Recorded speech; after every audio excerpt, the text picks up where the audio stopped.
ready.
Oh, there you are, Sid.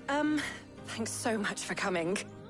The, ruins are just over there, as is the creature I told you about, I'd imagine. Would you mind? Of course. I'll be right back.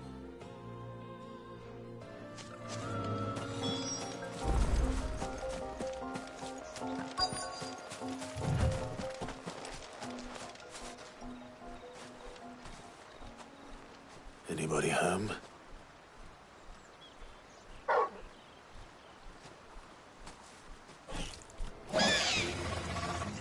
This must be our unwanted visitor. Time to go.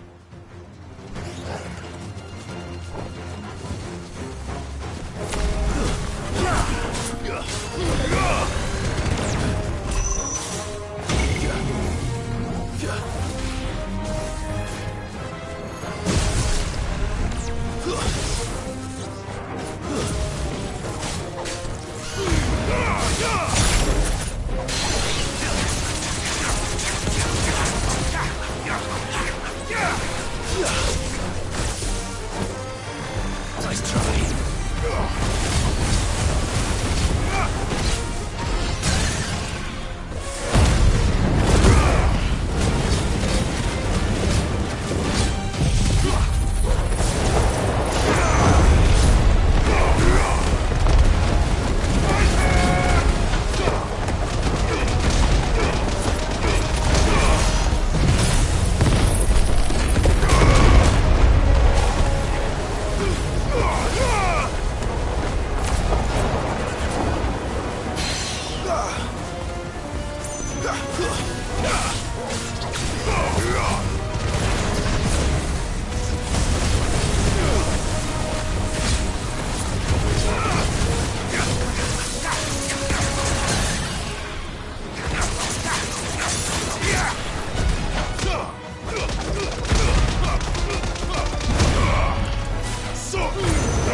The things I do for you, Mid.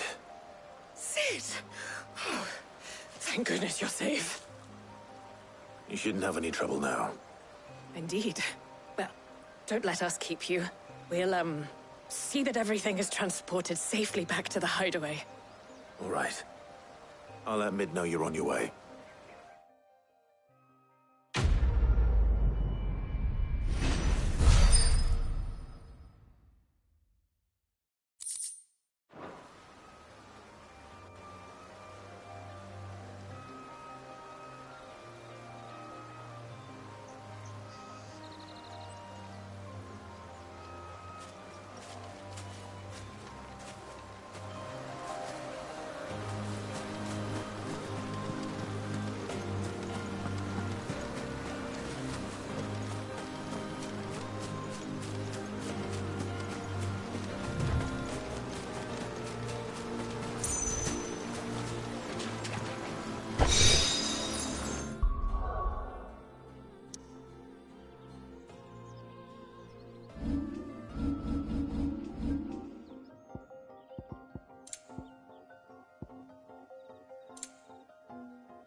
We're seeing troops amassing at every border.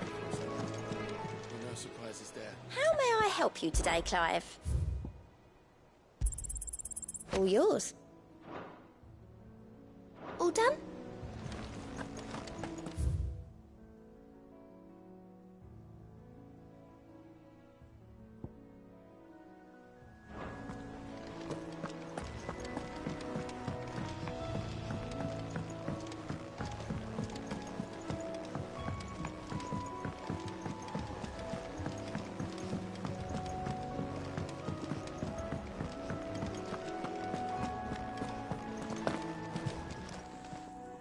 Is it business or pleasure? If you're gonna buy something, be quick about it.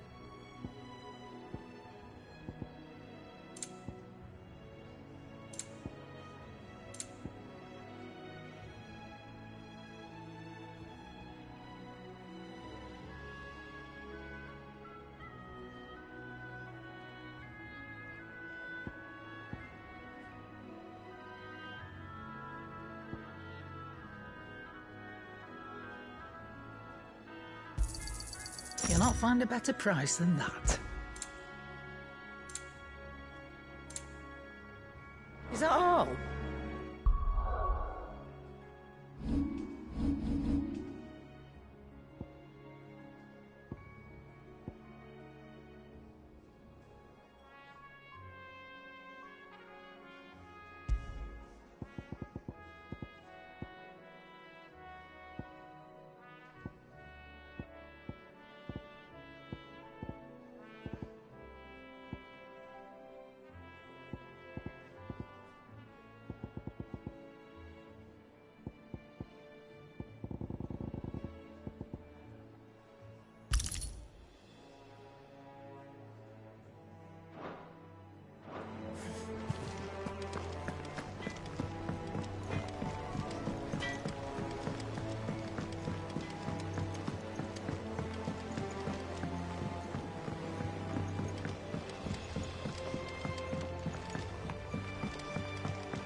Editors started reading books that don't have any pictures.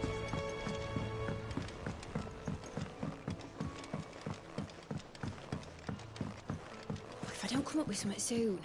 Mid. Helena has recovered the material for the helm. She'll be along shortly. Excellent. Another job well done. And just one remaining. Right. Right, the shielding. This one's a bit of a bugger. How so? The plating's enough to stop the engines going pop, but those things will still be spitting out enough fire to set the rest of the ship ablaze. Which is why you need proper shielding.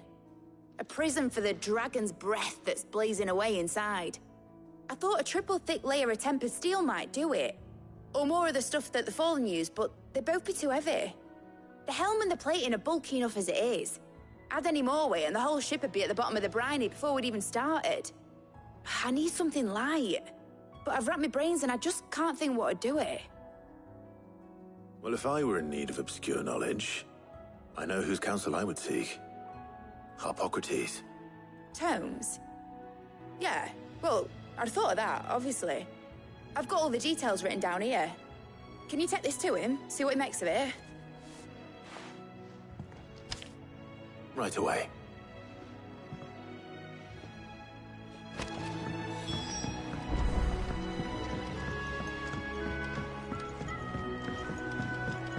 Bring mid, might be.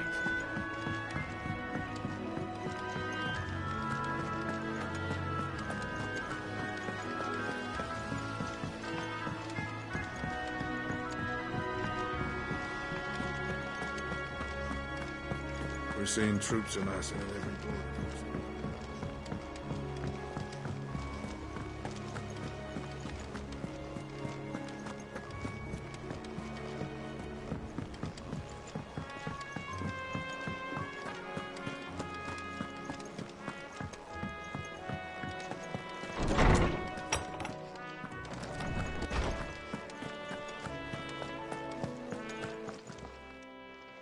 Harpocrates, do you have a moment? For you, Clive, always.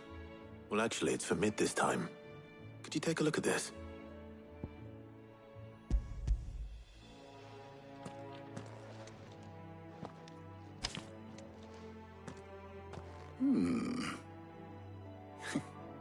Shielding for a mithril engine? Whatever will that girl think of next? And what are these notes around the edges? She has some specific requirements for the materials. The shielding needs to be able to resist extreme heat on the inside, and yet remain cool enough on the outside not to set the ship alight, while also being light enough not to sink it. As you can imagine, she's struggling to find anything that meets her needs. I see. I wondered if you might know of a solution, or if you might be able to search the records for one. Perhaps it is not a different material she requires, but a different approach. What do you mean? Consider the lake we have made our home. Its blighted waters eat away far more quickly than fresh water or even brine, at timber and steel alike. And yet, we have made a home here from those very materials nonetheless. We have. But Bardolph must varnish every board twice over to keep it from rotting. And Obelus complains that without a constant supply of pitch. I see. Early Gregorian histories speak of a preparation known as moon dew. It is said to be able to resist even the most ferocious flames. Before the dragoons tamed the worms and wyverns of the realm, nobles would daub their castle walls with it in order to guard against dragonfire. So if we could recreate it... It might be applied to some material or other in order to provide the protection it requires. As to how best to apply it and to what material, perhaps Bardolph and Obelus might be of assistance. I shall speak to them and see what wisdom they might have to offer. If you would be so kind as to procure the necessary ingredients, I shall discuss the specifics of how it might be most effectively put to use with our two friends. The knowledge of the past may yet prove useful to we of the modern era. Thank you, Harpocrates. And since you're asking others to help you, perhaps I should too.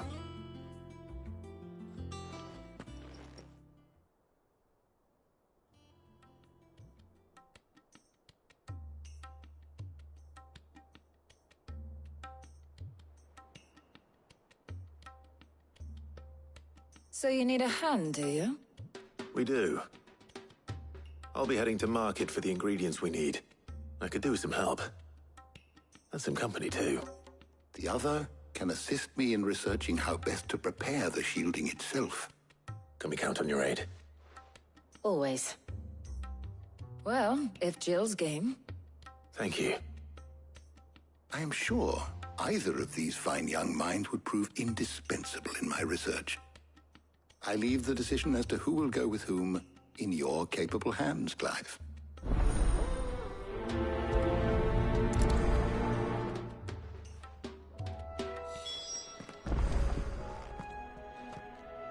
Shielding that guards against even the most ferocious flames. We could have done with some of that. So, Clive, have you made your decision? Who will accompany you on your little excursion? Very well. So then, what do we need to find? I have taken the liberty of preparing a list. Here. White chocobo eggs. Pepio nuts. Are you sure this list is right? Everything on here seems very edible. I would have thought the ingredients would be a little more exotic. Though these items may seem mundane, they have potent effects that are rarely exploited, effects for which they were once highly prized. So much so, in fact, that they were harvested almost to extinction, hence moon dews having fallen from favor. Now, of course, they can be obtained with ease. You should be able to find everything you need at the market in Northreach. Is that so? I've been meaning to visit Northreach anyway. I'll set out now. Join me there when you're ready. I will. Until then.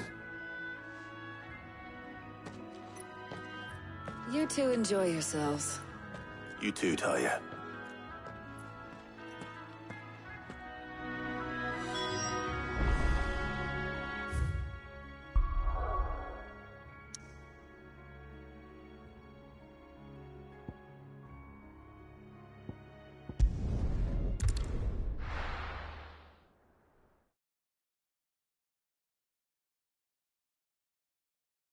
Now, where's Jill?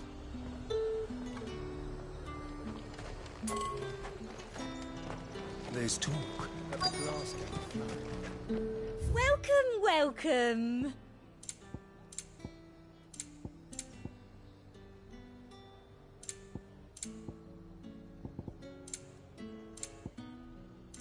Come back again. Keep them pilgers nice and chilled. I won't have Are those Pepio nuts? How goes the hunt for ingredients? I've only just started. I'm sure everything we need is somewhere amongst all these stalls, though. Why don't we split up and see? We'll take a couple of ingredients each. All right. What am I looking for? How about you look for the Pepio nuts and some garlic? I'll find the other things we need. We can meet by the gate when we're finished.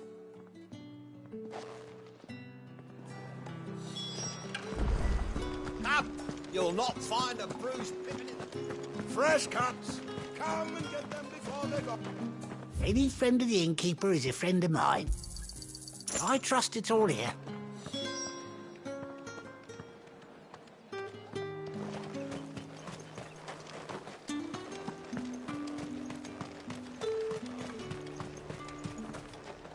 Oi, don't touch anything. And... That's everything. Let's see how Jill's getting on.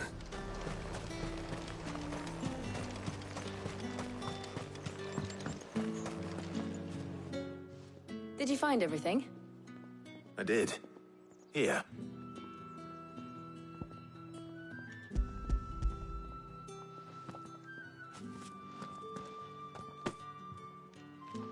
Garlic and Pepio nuts. Perfect. Now all that remains is for Harpocrates to somehow turn all this into what Mid needs to keep her engine cool.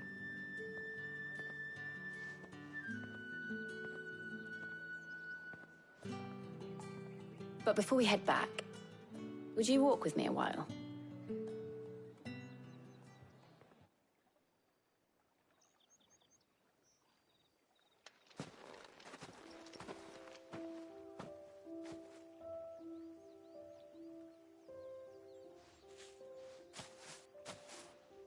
Thank you for asking me to help you today. It makes a nice change. It does. It's good to get away from all the battle and bloodshed for once. Just being here reminds me of when we were children. Do you remember? Walking down Market Street in Rosalith, taking in the sights and smells. How could I forget? What with Torgal's antics. Remember how his nose would prick up at the scent of sausages? He'd go racing away and we'd have to go running after him. We wouldn't catch you now, would we, boy? Was there anything you wanted to buy for yourself while we're here? There was, yes. Well, sort of. Molly in the kitchens told me about a place that sells particularly good pies. Thought you might like to share one with me. I would. Thank you. And I saw some bread.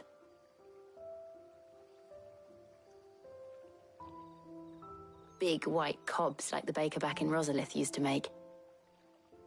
What do you think? I thought we might get some soup to dip it in. But then I tried a slice of the butcher's dry-cured ham and it was just... oh! You all right? Sorry. It's just... you're right. I really do feel like a child again being here with you.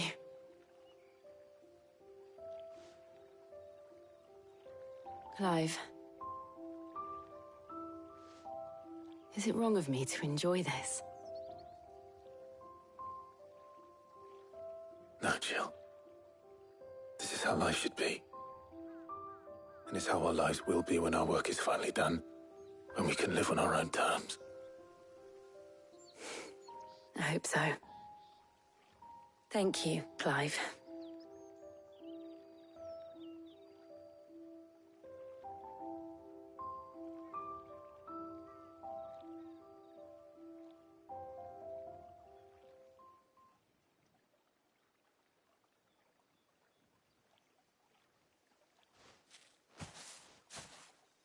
Well, I suppose we better be getting back.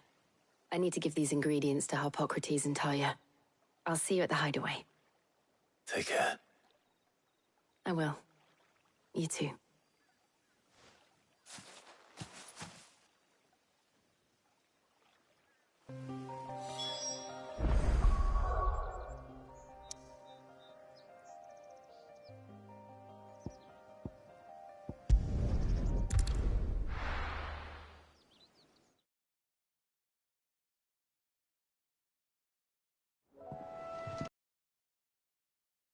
Getting on with the moon dew.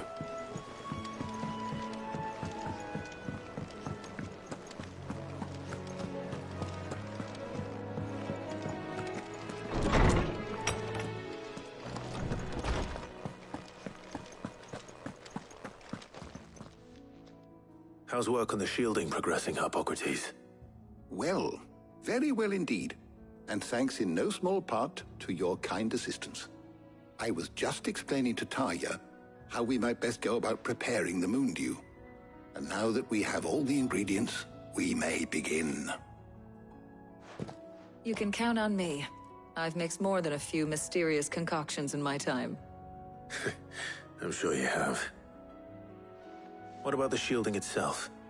Work is underway, under the watchful eyes of Bardolph and Obolus. Apparently, it'll be ready soon. Thank you. All of you. Right then. Jill, would you join me in the infirmary? Many hands make light work and all that. Of course.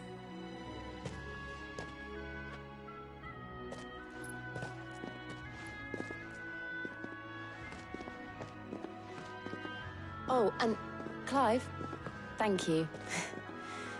It was nice just being with you.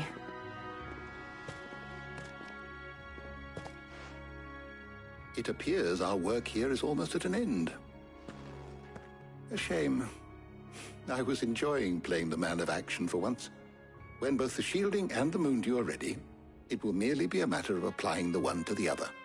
Followed by a rigorous process of testing and retesting, of course. Perhaps someone ought to warn young Mid of that. Leave it to me. Thank you, Harpocrates.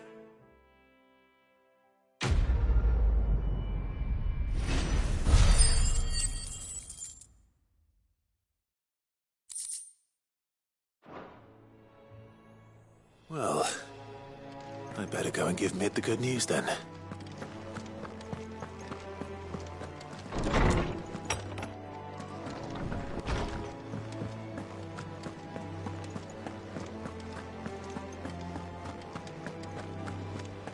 He cracked the crystal too? You're joking.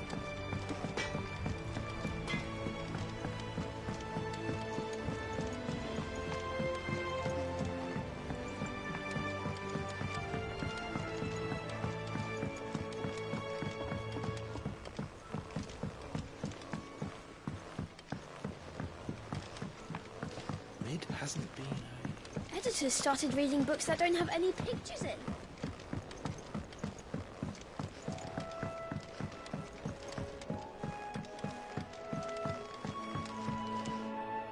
Sorry to keep you waiting, Mid. But you'll be pleased to know that work on the shielding is underway. You found something for it? In a manner of speaking, Hippocrates knew of a substance that's highly resistant to heat. A coating that should provide the protection you need. He's supervising the construction and testing of the shielding as we speak. Brilliant! I knew you wouldn't let me down. Don't thank me. I'm just the errand boy. Right then, better start working out how to bolt all these bits together. To the Black Hammer!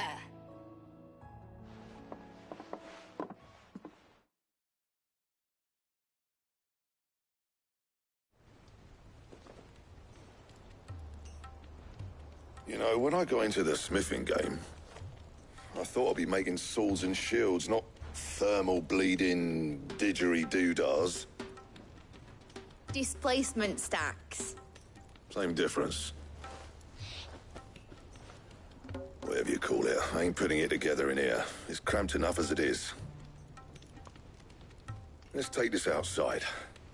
Mid, you get all the parts lined up on the deck. I'll take care of the rest. On my way! Oh, and bring me the biggest hammer you can find. This is gonna require some precision walloping.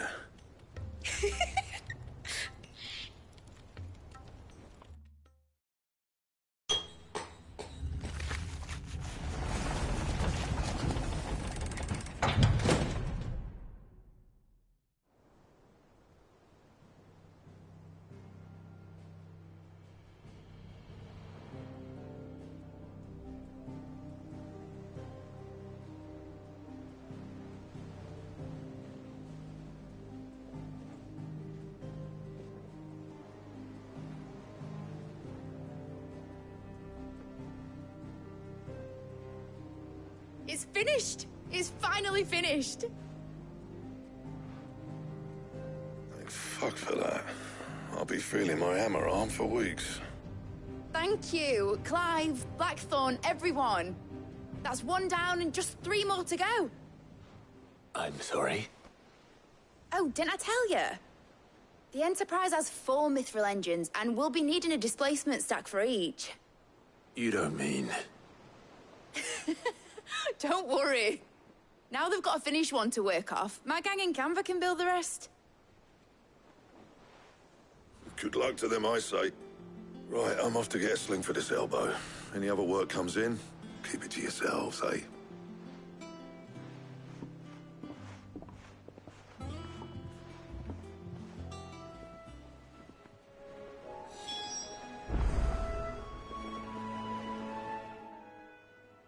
What's the matter? Nothing. Just daydreaming. Thinking about the Enterprise sailing off over the horizon to shores unknown. Searching for a land untouched by the Blight. Just like me and my dad planned. So if the worst came to the worst and every scrap of soil in the Twins turned black, we might still have a chance. That's what she was meant to be. You see, one last chance just in case we needed it. But now she's so close to being finished, I've realized I don't want her to be that. I don't want her to be just a lifeboat for us to cling to if things get desperate. I want people to sail aboard her by choice, not from the lack of it. In a world where we're not just trying to survive, but where we can actually live. I'm working on that. And I'll do everything I can to get you what you want. Don't you always? All right. My mind's made up. As soon as the Enterprise is fit to sail, I'm putting her under your command. Sod our plans, I'm trusting in yours. Are you sure about this? Something tells me it's what my dad would have wanted. He'd be proud of you. You were gonna visit his grave, weren't you? I was. And you can come too, now that your little project is finished. Right. There's just one thing I need to finish up first. Won't be a mo. All right. I'll let Otto know you're coming. Meet us in the mess when you're ready. Aye, aye, Captain.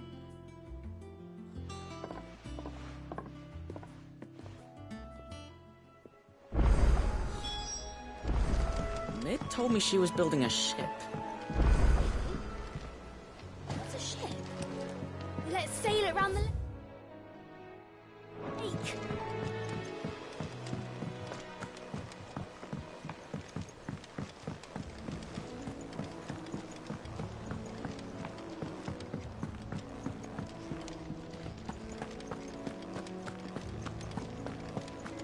He cracked the crystal too.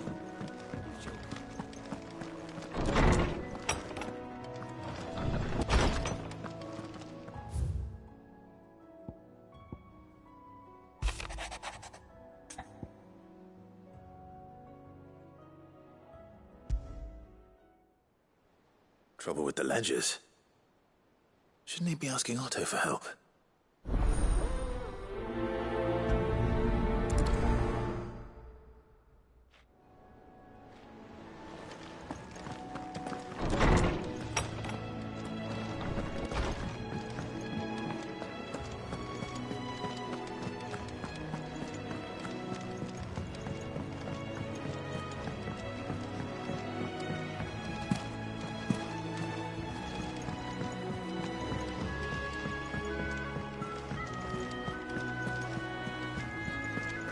Is that the thing Tomes held?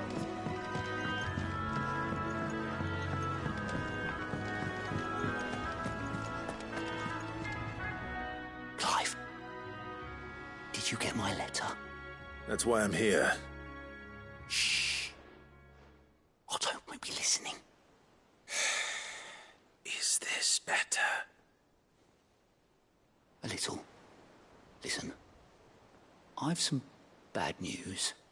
It turns out the Hideaway may be slightly behind in its payment to certain lenders, and it may be my fault. But I swear to the goddess, I thought I had the numbers square. Sadly, that square turned out to be more of a circle.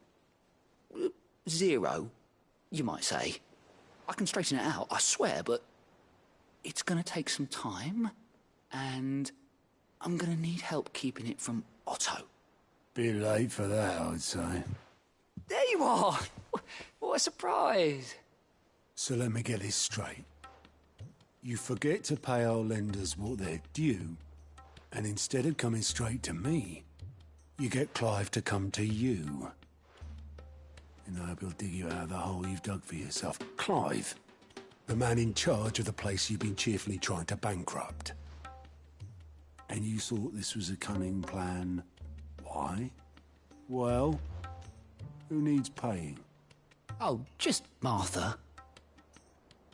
And the dame. And, well, Lady Karen. But only 500 talents. We owe 3 of our most trusted friends 5 million gil. Each. 5 million each. They lent us the bulk of the money we used to rebuild the Hideaway, you see, and, well, I must have made some sort of oversight. Those ledgers were my responsibility, and it was my decision to entrust them to you. This is my fault. Do we have that much to hand? I can always ask my uncle. No, we don't. And no, you won't. We've lightened Lord Rosfield's purse enough. After the king's ransom we had off him, he deserves better than to see our begging bowl. Besides, We'll need to learn to stand on our own if we're gonna make this work. All right. But that doesn't mean you have to shoulder the burden yourself. Is there anything I can do to help? There might be. How'd you fancy taking these to Martha and the dame? Rocks. Rocks, he says. Worth 1,000 talents apiece, these are. A little something Sid and I set aside for when times got lean. And I reckon 15 million in overdue debt probably qualifies. I just hope our associates' eyes are a bit more discerning than yours. I'm sure there will be. Should be me making the rounds, really. But you know how it is with this place. Orders to bark, arses to wipe, and all that. I know. Which is why I don't mind going in your place. Go. Do you know why I only gave Master Clive here 2 star rubies? Because you'd rather Lady Karen killed me. Because I'd rather Lady Karen killed you. Yes. Well, I suppose this is goodbye then. Don't worry. I'm sure Karen will understand. Really? Do you think so? No, I don't.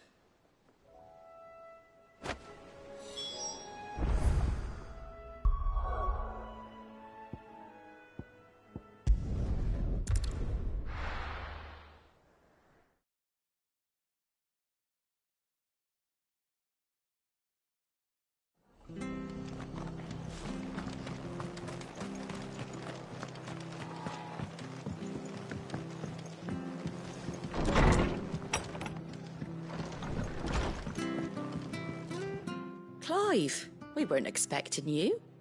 I wasn't expecting to be here, but it seems we still owe you a considerable amount of coin for your help with our rebuilding efforts. And though I doubt it's what you were expecting, we were hoping you'd take this as payment.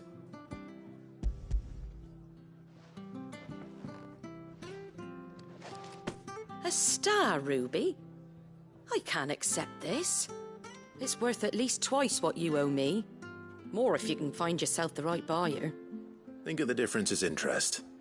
Interest? If word got out I charged that much, no one would ever borrow from me again. Anyway, why are you the one here asking me about this? I'd have expected Otto. Bit much sending the Lord Marquis out to settle your debts, isn't it? The old goat working himself to death again. Something like that. Most days I think he's the only reason the hideaway's still standing. Same as always, eh? Back when the place was nothing but a twinkle in the eye of a recently retired Lord Commander, word is he was the first one Sid reached out to. Probably knew that without his strong arm and level head, the idea would never get off the ground. Sid may have been the face of the hideaway, but Otto's always been the backbone. And when Sid passed away, we were all worried that would be the end of it. That Otto would just give up. His death was hard on everyone. But it must have hit Otto hardest of all. But he didn't give up, did he? Quite the opposite, in fact. If I recall, he was the one who nominated you as Sid's replacement, and rallied the rest around you. I reckon what he saw in Sid, he saw in you too. And don't we all? Doesn't hurt that you're half as stubborn and twice as handsome, neither. That, and you keep good company. I suppose I do.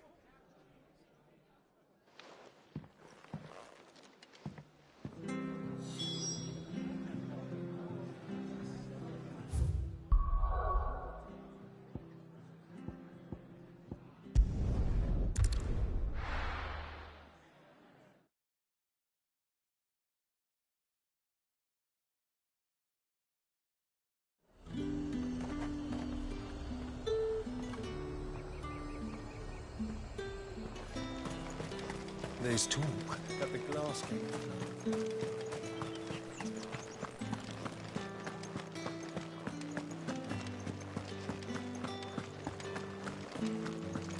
Did you hear? The gates to heaven. I want to see you again. am I going to do without sweet water and olive talc? Milady, I come bearing gifts.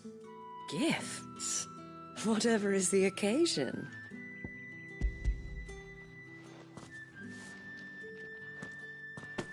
Oh my. Clive, you really have outdone yourself. Otto asked me to give it to you. To settle the Hideaway's debt with the Veil. And to compensate you for the time it took us to do so. You disappoint me, Clive. I thought you might finally be warming to me.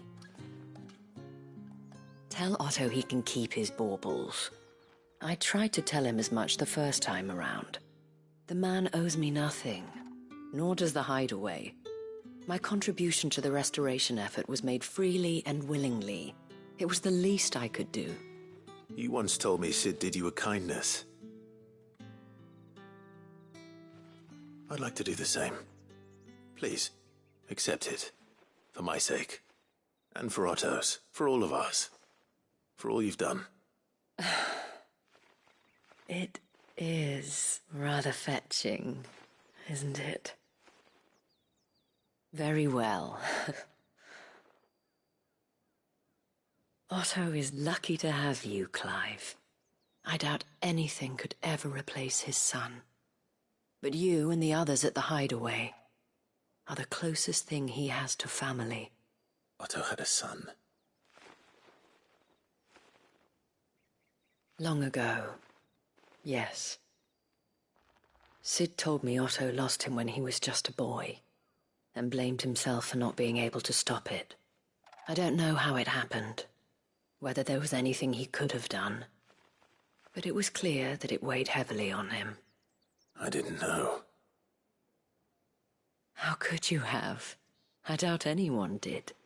Besides Sid, I've never met a man more keen to bear his sorrows in stoic silence. An ill habit, given that both have always been surrounded by friends desperate to help them. I'm beginning to see that.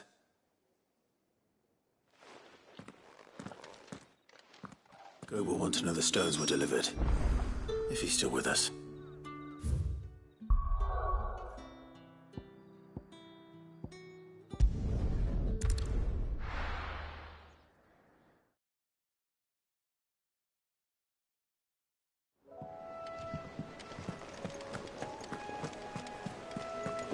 Is that the thing Tomes helped?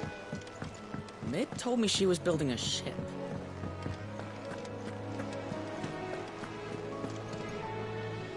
Goat.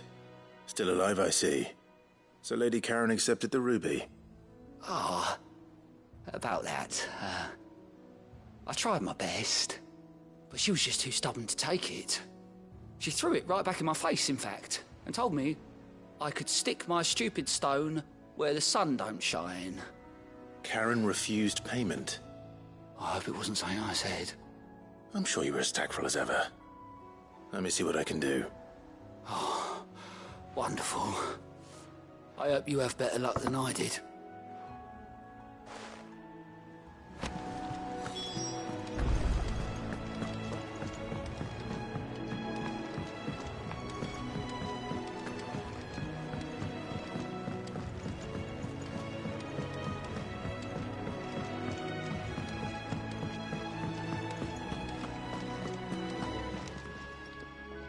Lady Karen, Goad tells me you weren't happy with our offer. Would you prefer the debt was repaid in coin? What debt? I don't recall lending any of you lot me hard-earned gil. I may have tossed a talent or two in the Hideaway's coffers, but those were donations, and you can hardly call it charity if you go asking for it back. Of course not. But one good turn deserves another. And our circumstances have changed. Surely you wouldn't shun the gratitude of a pauper who happened to have become a prince. Oh, so you're a prince now, are you? Fine. But I'm selling it and taking what I'm owed, then you're getting the rest whether you like it or not.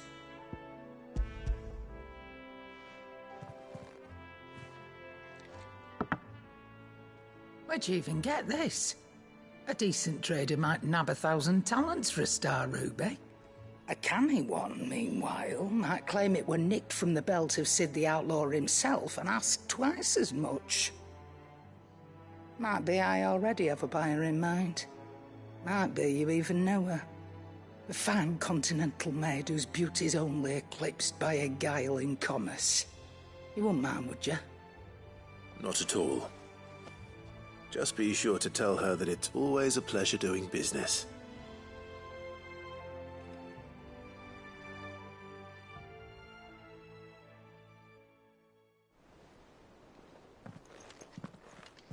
I hear you ended up delivering all 3 stones.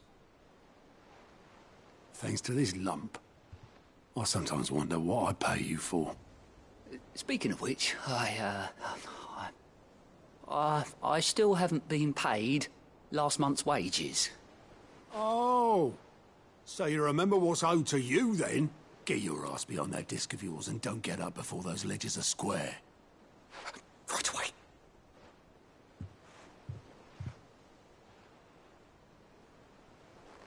I've seen that before. Yeah. Plenty of times. It was the only goblet Sid ever used. Either out of habit, or because the filthy sod couldn't be bothered to find a clean one. I knew so little about him. Like most people. Martha and the Dame both seem to have fond memories of him. I bet they do. How long did you know Sid before he... Before he died. 20 summers, give or take. Back in the day, I was a purser on a trade ship, which is where I met him. He bought passage to... I forget where. And having nothing better to do on the long nights, we sat up drinking island rum till the morning bell dragged me back to my duties. Quit my post not long after that. On account of making a fine maiden's belly fat. But me and Sid stayed close, promising we'd one day sail the seas again. That was before fate stepped in and said she was having none of it. The magic woke inside my son soon after his first name day, and there was no hiding his knack. Couldn't you and your family have... My family were the ones who summoned the constable, wanted the monster taken away. I couldn't turn my back on him, forget what I felt, and I couldn't for the life of me understand how they could. Luckily, Sid was of the same mind as me. It was him who stood beside me when all I wanted was to tear the whole world down. Him who cried for me when I had no tears left of my own. Him who swore he'd do everything he could to stop it from happening again. And he was true to his word, too. Left the Royal Army once and for all. His ranks, his ribbons, gone. Just like that. Threw away everything he had. All to right a wrong that no one else had the courage to face. I knew then I'd follow that man to the ends of the earth.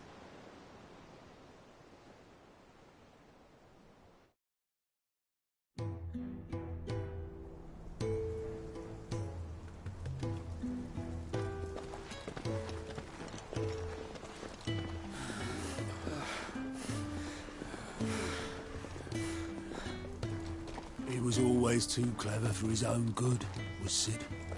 Saw the world for what it really was, while the rest of us were content to go along with the lie we were shown. And it can't have been easy, bearing that burden alone.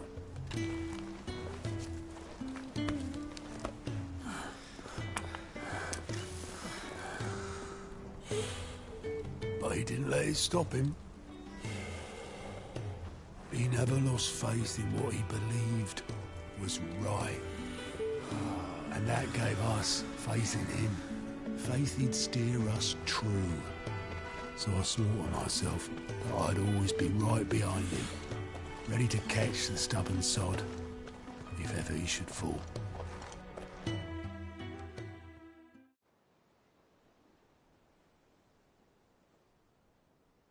I couldn't even do that.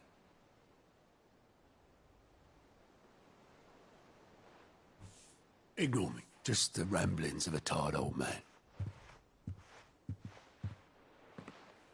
Leave that lot. I'll tidy it up in a bit.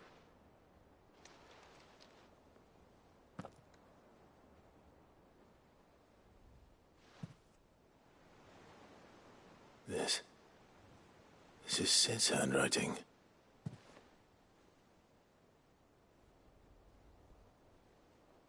Dear Otto. I may be drunk, but I wanted you to know this place would be fucked without you.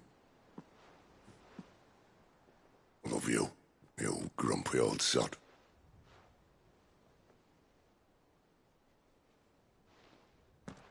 This note. Hmm? What about it? Sid was right. Without you, we'd all be lost.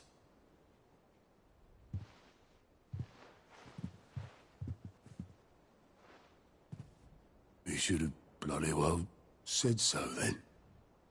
Just once. Before he went. But then, why would he? Him, or anyone? I'd only have told him to piss off.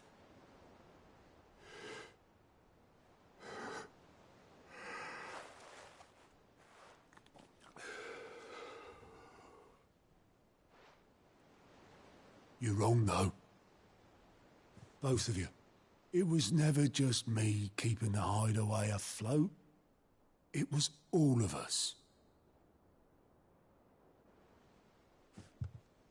I just shoved people in the right direction. I barely seem to be able to do that anymore.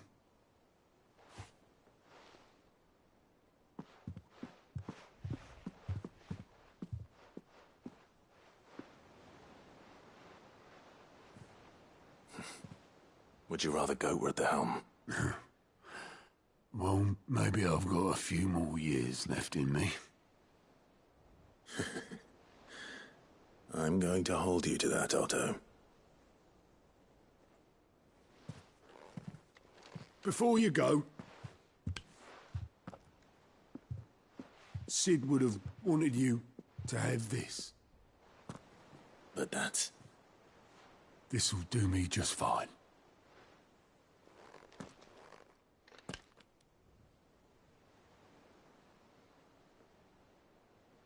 Thanks for the ray of sunshine.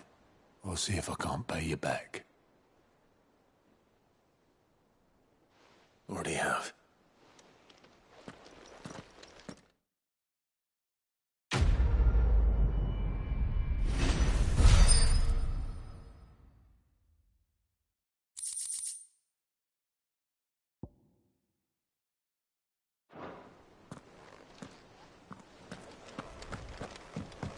Ned told me she was building a ship.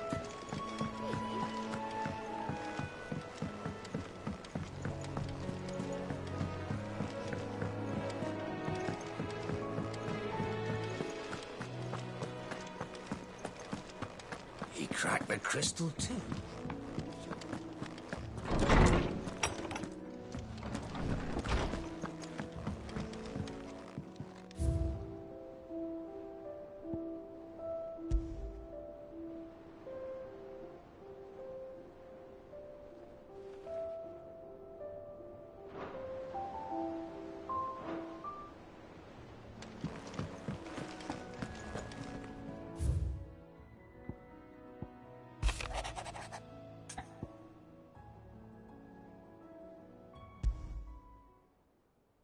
What could be wrong with Torgor?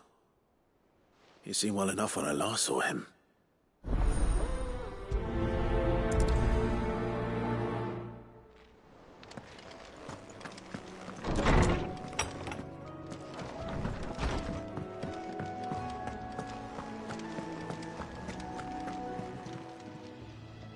I got your note. You think something's wrong with Torgor? So you can read. Congratulations. But I didn't say I were wrong with him. I said something weren't right. He's not been eating me treats. He used to love cracking the bones from Molly's boiled brown, but now he won't so much as look at them. Didn't like him. Which is why I'm of a mind that his mind's on something else. You've not been working him too hard, have you? No harder than usual. Is that it, boy? Do you need a rest? What was it you said he was? A frost wolf? That's what the lawsman seems to think. Then maybe this all has something to do with whatever it is that's woken inside him. I suppose things have been different since Rosalith. Perhaps Hippocrates knows something. Instead of everything, you mean? Perhaps.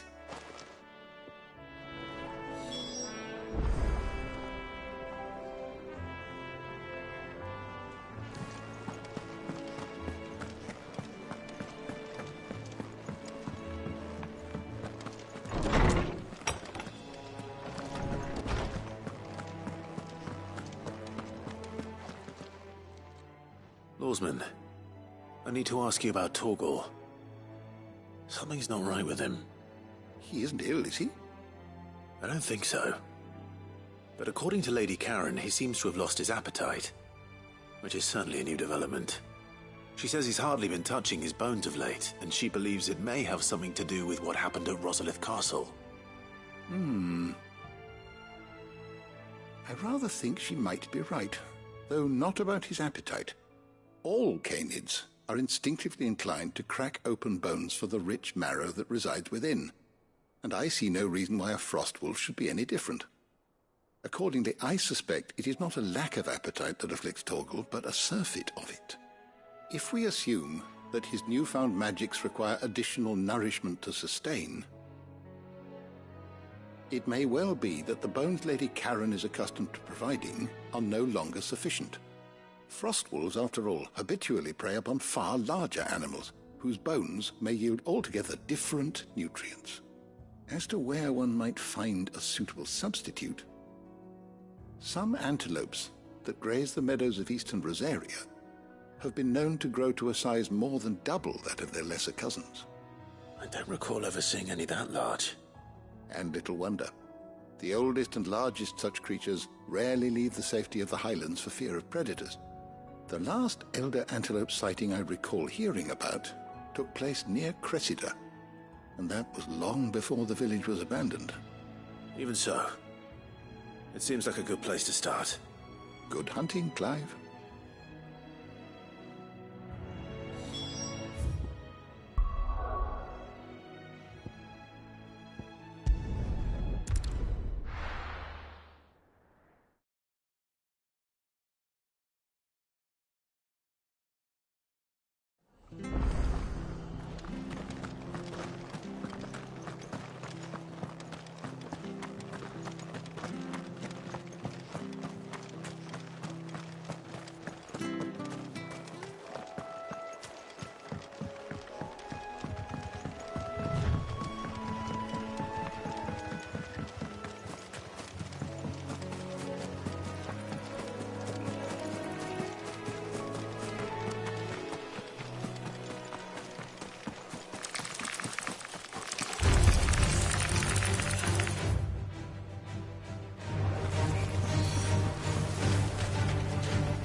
Certainly quiet.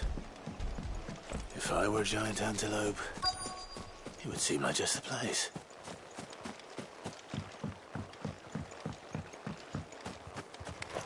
I doubt we'll find one bigger than that.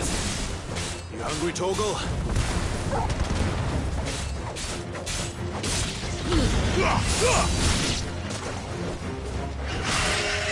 Waken, wind!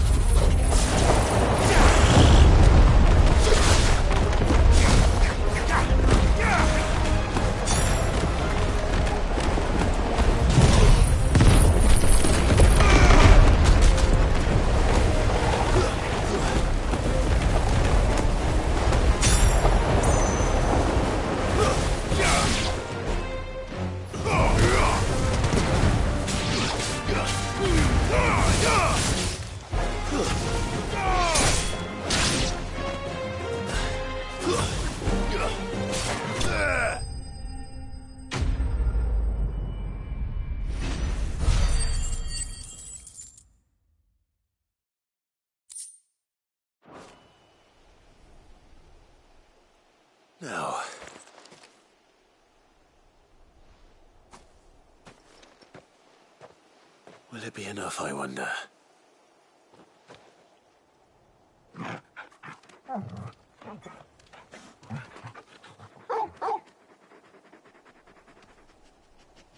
I say that answers my question. Which means we owe the lawsman our thanks. You're just a big puppy, aren't you? A very big puppy.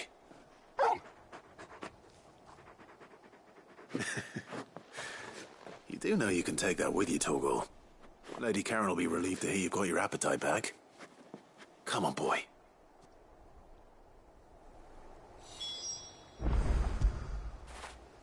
After it.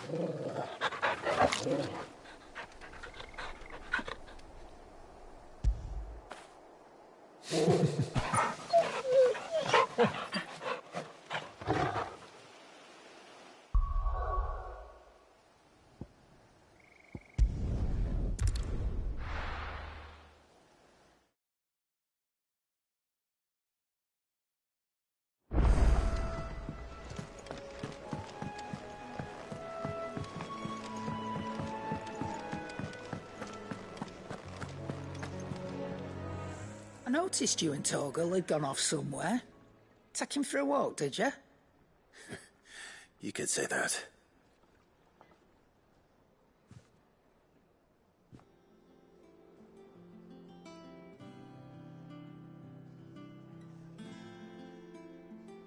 So, Molly's leftovers weren't good enough, eh? That'll teach me for treating you like you're still a pup. All right, no need to shout. Now we know what you're after, I can see about getting some in. Speaking of which, I brought one for later. Can I leave it with you?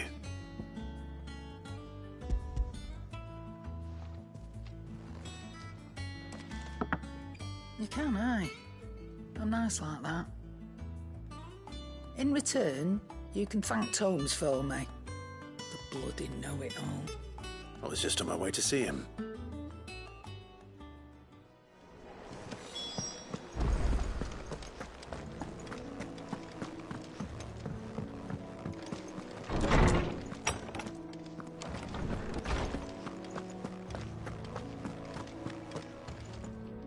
Ah, Clive. Were you able to locate your quarry? We were indeed, Lawsman. You pointed us in exactly the right direction. And Torgal's been a very happy hound ever since. Very good, very good. Lady Karen sends her thanks, by the way, for your part in solving the mystery. Ah. But that reminds me. After your last visit, I found myself pondering Torgal's talents. Do you recall our conversation concerning Lady Jill's role in Torgal's transformation? About how she somehow woke the power within him. Precisely that. A reasonable conclusion, I thought, but one which raised certain questions in my mind. You see, the Fenrir of legend served Shiva and Shiva alone. And while the powers attributed to him are certainly impressive, the records imply they are somewhat different in nature to those you described Torgal as having used. What are you suggesting? That Torgal may be the beneficiary of more than one icon's power. Consider that in addition to Lady Jill, he has served as a loyal companion to you, your brother, and even the late Cid. In short, the icons hitherto near at hand, or should I say at paw, have been diverse and plenty, and that number has only grown as the realm's dominance have fallen to your sword. One can but speculate as to how all of this has affected Torgal. He has seemed more fierce of late. And if I am not mistaken, he will grow fiercer still. We are fortunate indeed to be able to count him amongst our allies and not our adversaries. Oh, he's more than an ally. He's a friend.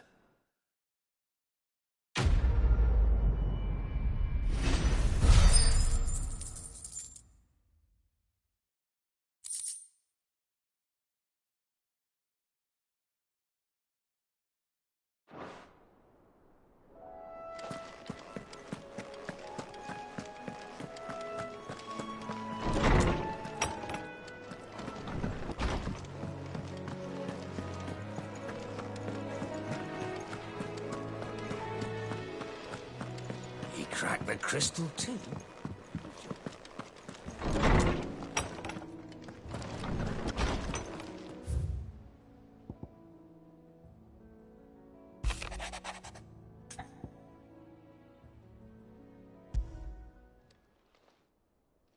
Hopefully it's nothing. But I should speak to Blackthorn just in case.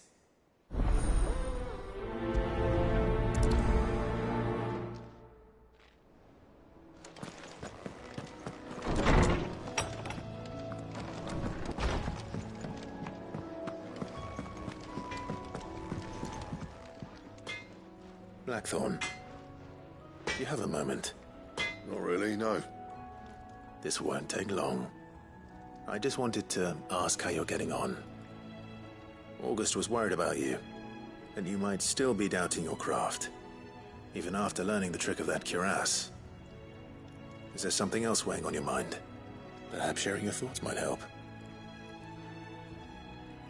That bastard's like a dog with a bone. Still, you've got a keen eye, I'll give him that. He's just, well, Karen showed me something. Something I've never seen before. And that was? A sword. An odd-looking thing with a single-edged blade. The metal itself wasn't anything to write home about, but fuck me. The edge on it. You could slice a man clean in two with a weapon like that, and he'd be halfway home before he even realised he'd been cut. So that's what's troubling you? Nah, no. Not troubling me exactly. More distracting. Can't stop thinking, how do you get an edge that sharp? It's driving me mad. And if you knew how to do it, we could arm the curse breakers with even better blades. That's about the size of it, yeah. I'll see what I can find out. Sharper swords are always welcome. And we can't have our master blacksmith being distracted. You're a soft touch, you know that. But I can't say I'm not grateful for it. Good luck, eh? Thank you. Let's see what Karen knows about this sword.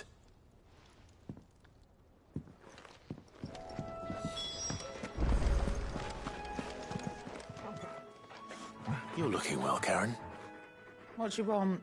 Out with it. I want to know about the sword you showed Blackthorn. Single-edged and extremely sharp.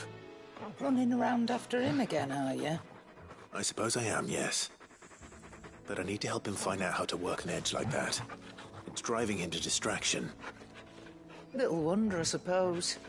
There's not many like that make it as far as the twins, and those that do go straight into private collections. Which made it nice and easy finding a buyer. Can you tell me who bought it? Where is it now? You think I tell people who my clients are? Suppose you're not likely to go nicking him off me, are you now? Fine. If you stop mooning at me like that. Lord Ignac's the man you want. Delmechian bloke. Collects weapons and the like. And he's got more money than sense, which is why he's one of my favourite clients. Reckon he'll still be at the inn in Dalamil, where I left him. Thank you, Karen. Oh. And he's a touch eccentric. If you take me meaning. I appreciate the warning.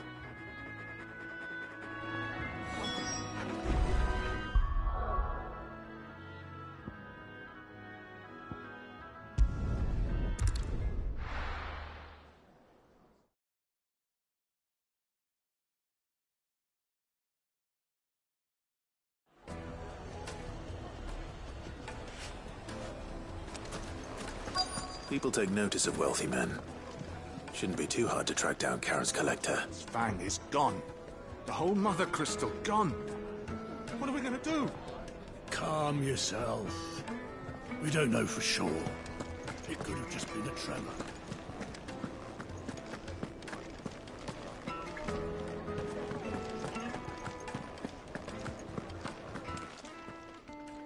My reputation will be ruined! Ruined! Calm yourself, Lord Ignac, I beg of you, before you do yourself a mischief. Pardon the intrusion, but... Out! Get out! I paid for these rooms so I wouldn't be disturbed. Leave me be! Please, allow me to apologize.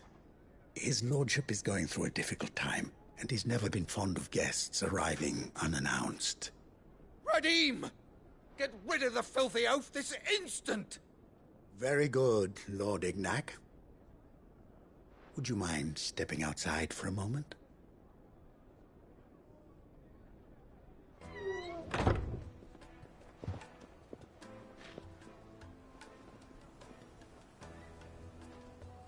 I'm sorry if I've caused you any trouble. That? Oh, no. That's just how his lordship is. Though the morning's events have left him somewhat fractious. He has been dispossessed of his luggage, you see. The thieves also made away with a considerable amount of coin. Coin the innkeeper will soon be keen to collect. I don't suppose a certain blade was among the stolen items. A single-edged sword. It was purchased from a merchant friend of mine. Ah, you know Lady Karen. Yes, I'm afraid it was. Then I'll retrieve Lord Ignac's luggage. But I have one condition. You have but to state it. You are welcome to anything that is within my power to grant. I want an audience with Lord Ignac. A few minutes should be enough. Then I'll be on my way. A condition I would be a fool to refuse. Of course, you shall have your audience. I don't suppose you saw where the thieves went. I did not, no. Though some discreet inquiries made on his lordship's behalf mean that I know where you might find them. The bandit's bed. Every ill-gotten coin in Dalamil is said to pass through that disreputable corner of the Valcroy. And that's where I'm heading. I shall speak to Lord Ignac in your absence, and arrange for an audience upon your triumphant return. That will be very kind of you. Farewell, and best of luck.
Got company! Come on, lads, let's tear the bastard's head off! It's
This must be Ignac's luggage. Nothing seems to be damaged. All right. Let's get it back to Dalamel.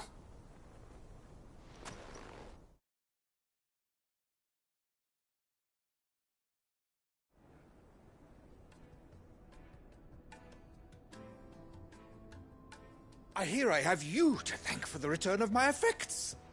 What shall I call you, my good man? Wyvern. Glad to make your acquaintance. A formidable name indeed. Well, Wyvern, I appear to be in your debt. Redeem here tells me you wished for an audience. Is that all? A few moments of your time should suffice, yes. You're a peculiar fellow, Wyvern. All right, speak. Master Wyvern was wondering if you could tell him about a certain single-edged sword you recently acquired. Oh, a true work of art, that one. Karen drove me hard on the price, but I would have sold her Radim here to get my hands on that sword. It was made in the Outer Isles, far beyond the Twins, and is used exclusively by the practitioners of a unique school of swordsmanship. They believe no combat should ever exceed a single strike, and hone their blades to such perfection that none ever does.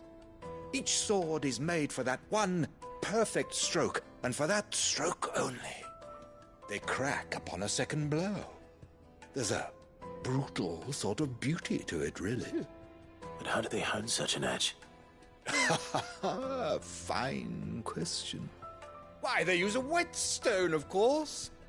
Whetstones, rather. A whole array of them, ranging from the coarse to the fine. 10,000 licks with the sharpening stone, then 10,000 more. But it is the final stone which lends the blade its legendary sharpness.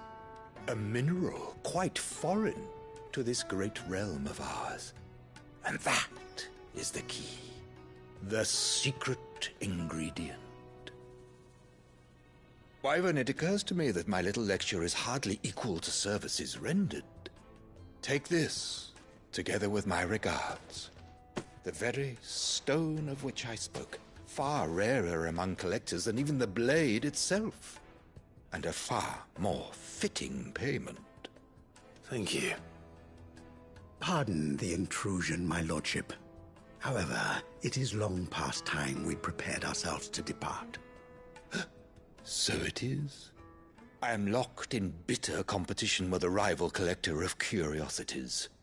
I am one step ahead of the unscrupulous scoundrel, but he is hard at my heels. Are there many other collectors out there? Too many to count, but only one do I consider my nemesis.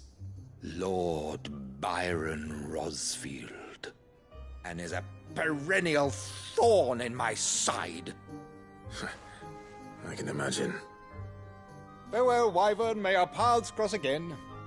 Radim, we mustn't dawdle.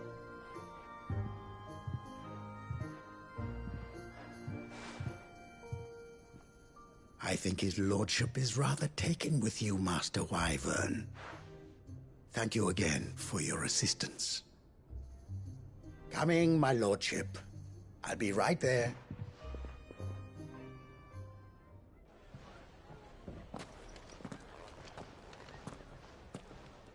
Trust Uncle Byron to find such an interesting rival. Now, let's see what Blackthorn makes of this whetstone, shall we?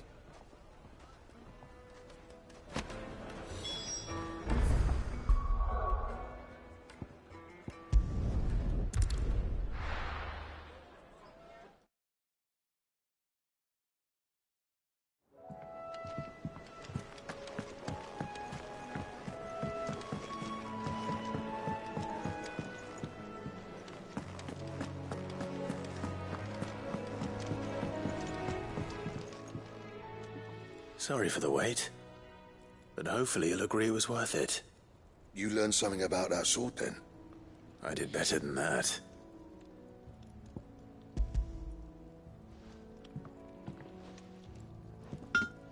A whetstone? Yes. but not one you'll find anywhere in Valisthea.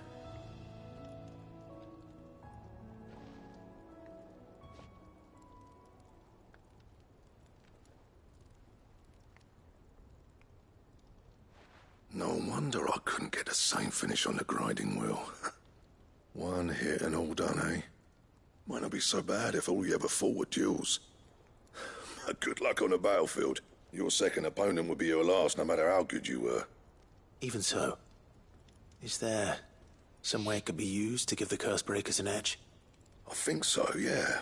With this whetstone and the right kind of steel, I could probably even make a twin of the blade that rattled me. But there'd be no replacing this little rock once I worn it down to a sliver. I reckon we get a dozen swords from it, if that. Swords that the Cursebreakers wouldn't know how to wield properly, and that would see them through a single fire piece. Nah, no point trying to copy that thing. Be about as much use as a wax anvil. But finishing our blades with a whetstone this fine, now that's something to consider. And what's finer than fallen masonry, eh? Or more hard-wearing, for that matter. Just imagine it. Good Valisthean steel with an edge as sharp as any found in the Outer Isles. I won't make a copy, nah. I'll make something much better.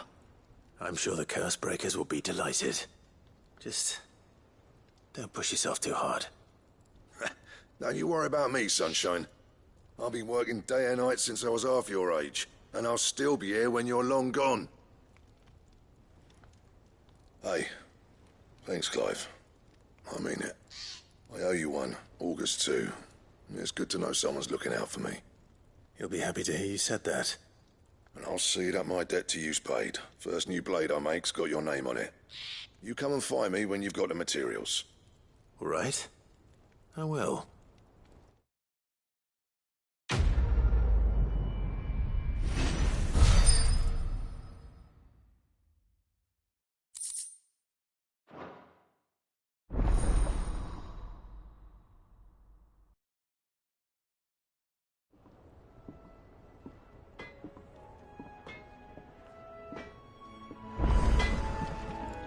Back, are ya? What's saying for you, dear?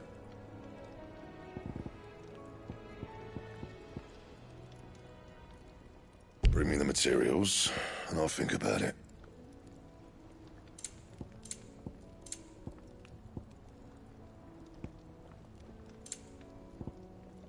That it? Fine. I went up to give some breeze to the chocobo.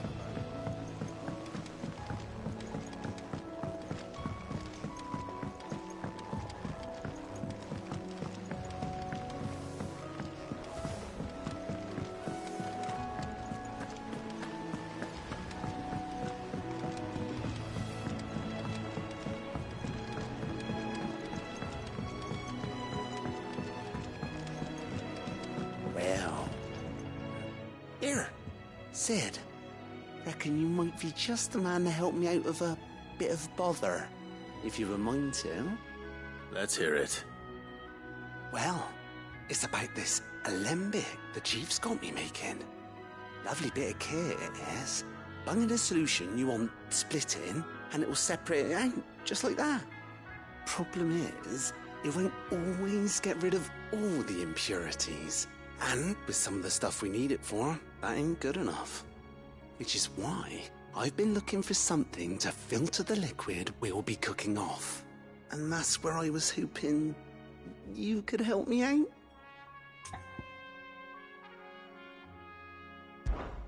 I imagine Ty could get some use out of this alembic too. Distilling medicines and the like. All right. Why not? Proper job! So what exactly do you need for this filter?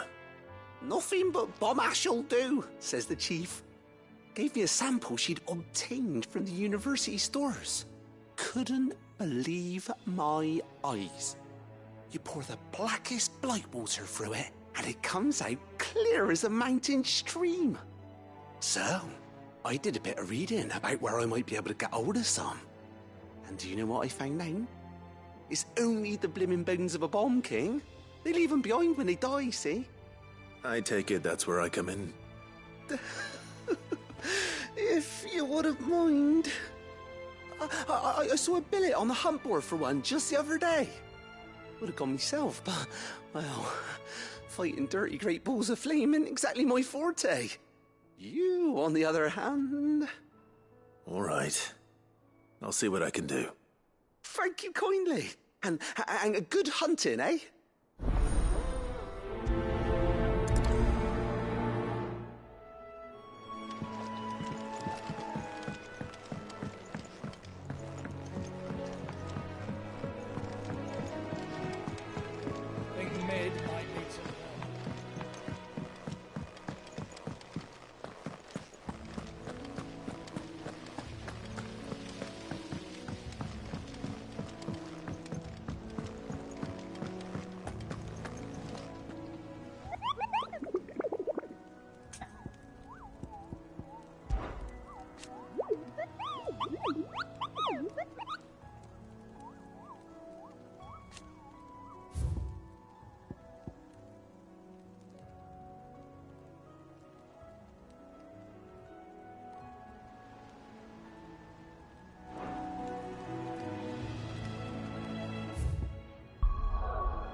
Come on.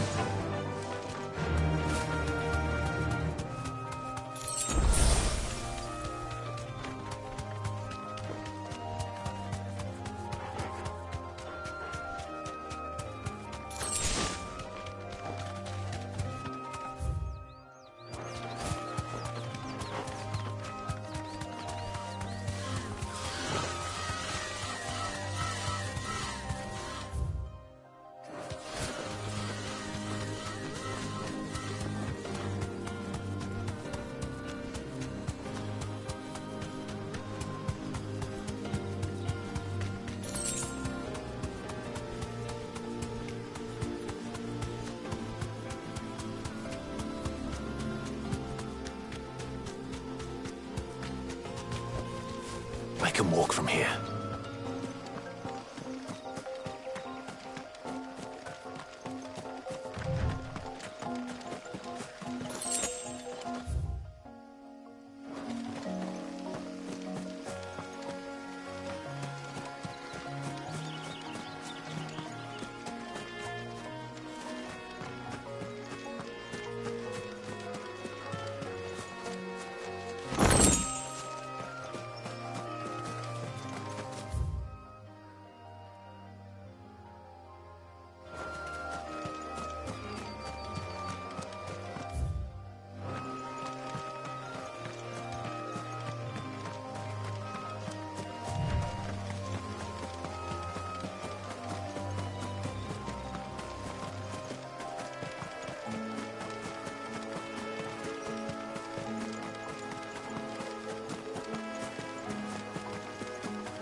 Greetings, Your Majesty.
Let's go.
Thanks, girl.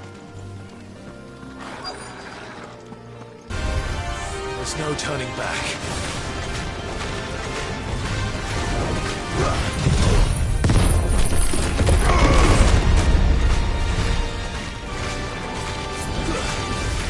To me, blades!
Nice try.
Your reign is over. Now to collect the ash. This looks like the stuff. Let's see if there's any more.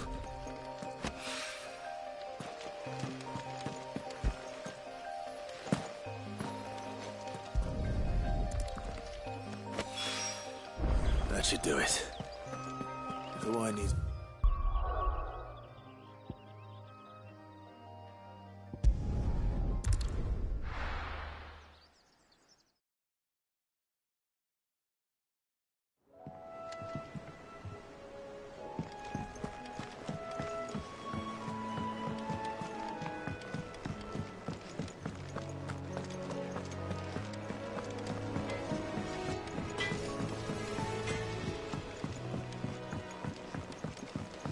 I went up to give some breeze to the chocolate.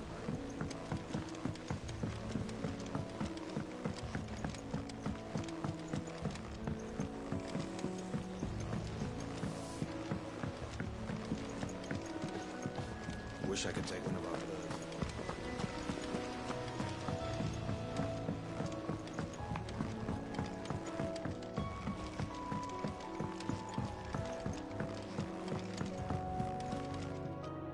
All right there, Sid? How's that hunt for the bomb ash going? I have it here.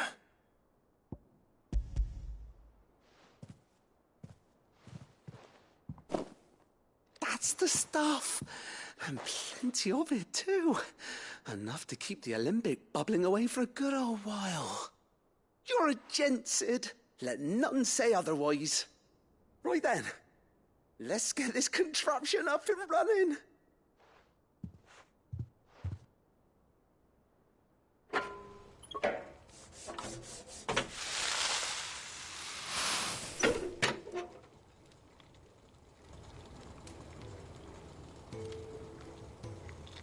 There we have it. The Telemon Alembic. And it works just like the chief said it would. Very impressive. Says the man who cut down a burning boulder. Speaking of which, I still haven't returned the favour. There's no need. The good it will do for the hideaway is reward enough. Don't be silly. Why don't you let me take a look at that bag of yours? The one you keep your potions in. Reckon I could work some magic on that. What kind of magic? Well, we happen to have isolated a substance in our test run of the Alembic that I reckon will make even the toughest lever supple as anything. Thought we might use it to breathe new life into old boots and the like. Save the hideaway a few gil. But I reckon if we slap a bit on your bag, it'll loosen it up enough for you to squeeze in a bottle or two more. Well, it can't hurt to try, I suppose. That's the spirit. Leave it with me. I'll only be a mo.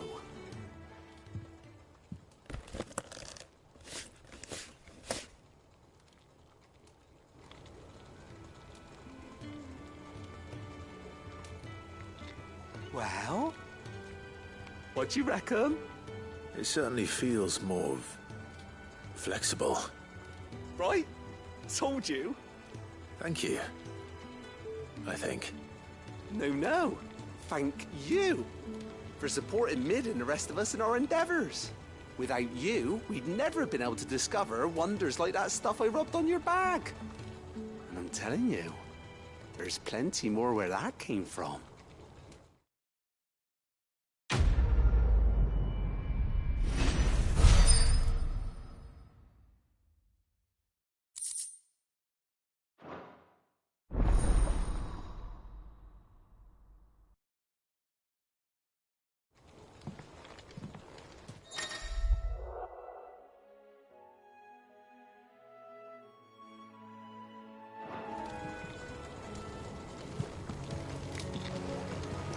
That leather loosener was only the first of the discoveries the Alembic's gonna help us make. Just you wait, Sid.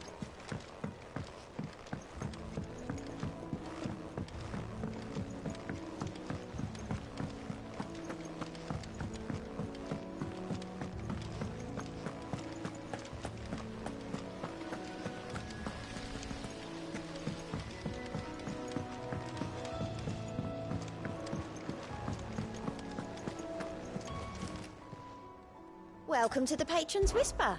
Your benefactors are a generous lot. All yours. All done?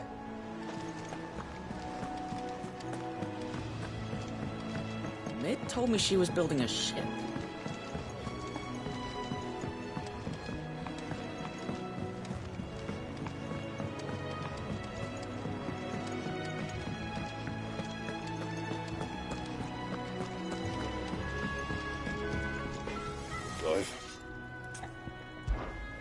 Sancfordian, dear. Not bad, if I do say so myself. Anything else? Life, got ya? Sancfordian, dear.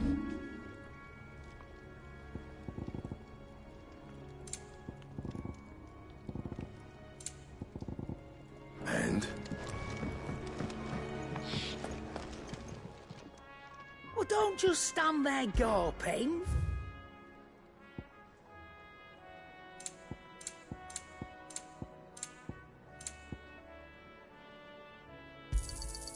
You're rubbing me blind, you know. You'll not find a better price than that. It'd better all be here.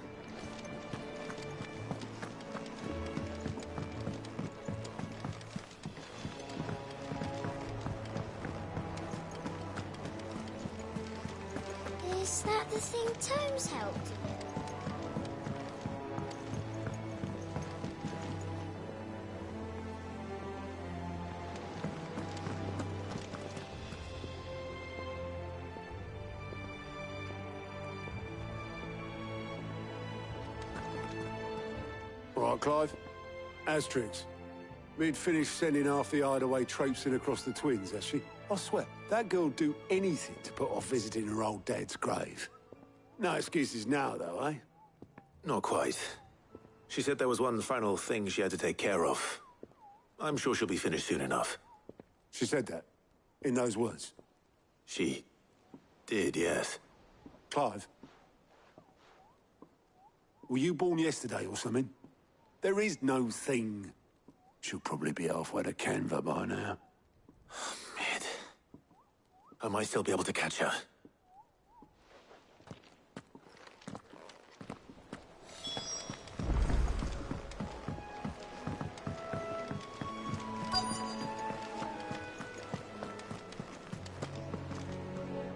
Obolus, have you seen Mid?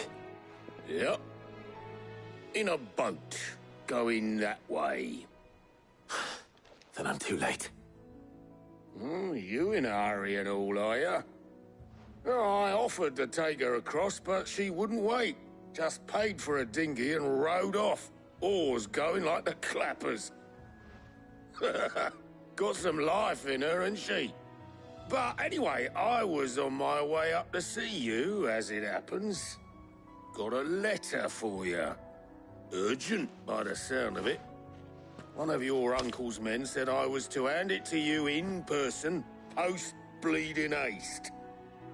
And you're here now. Thank you, Obolus. Don't mention it. What tidings, Uncle?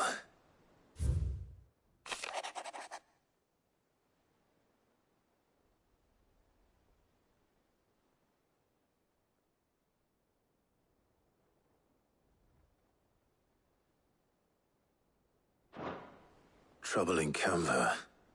Well, I'll need someone to keep an eye on Mid.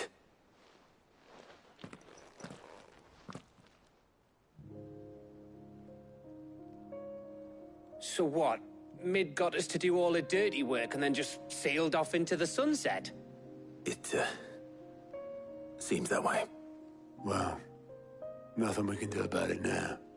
But next time you plan on visiting Sid, you might want to tie her to something before you suggest it. Ah, don't be so hard on her. Gotta admit, the dirty work was kind of fun. Everyone pitching in and all that bollocks. Just like when we built this place. You're right. Anyway, we all set to head to the old hideaway.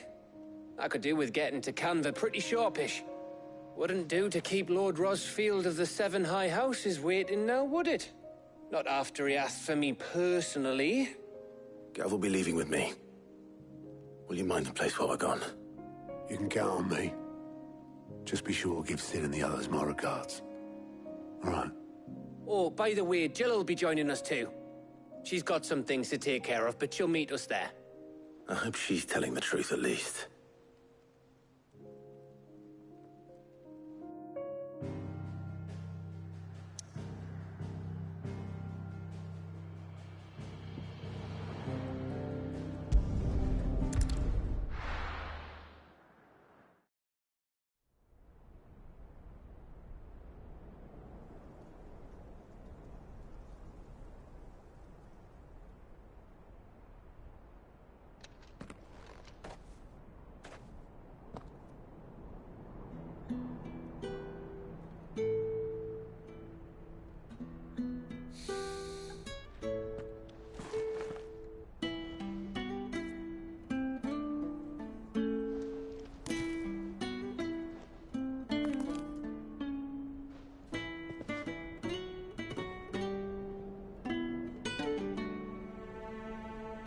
Well, Sid,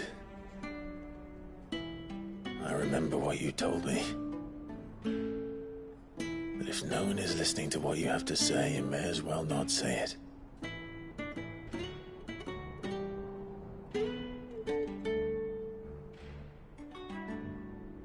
But I will say this, old friend.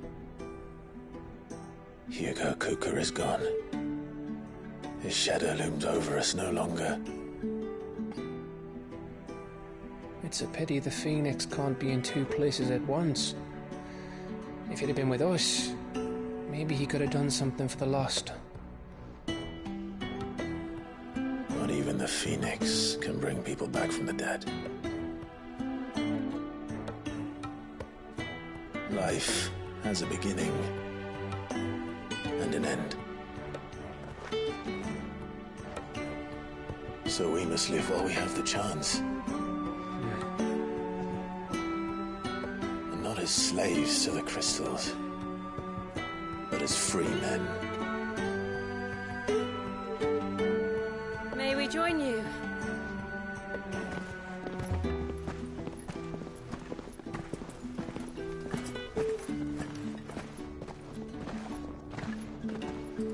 Lady Karen, what a pleasant surprise. I thought I'd drop by and see how you were all doing before heading off to restock my supplies.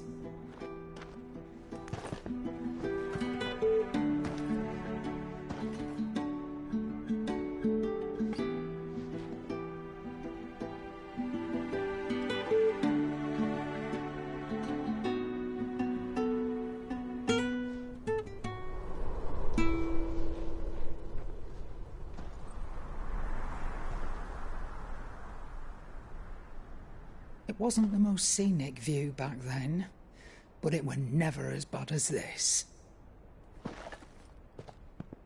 I know. The blight marches on. And soon, there'll be no escaping sights like these.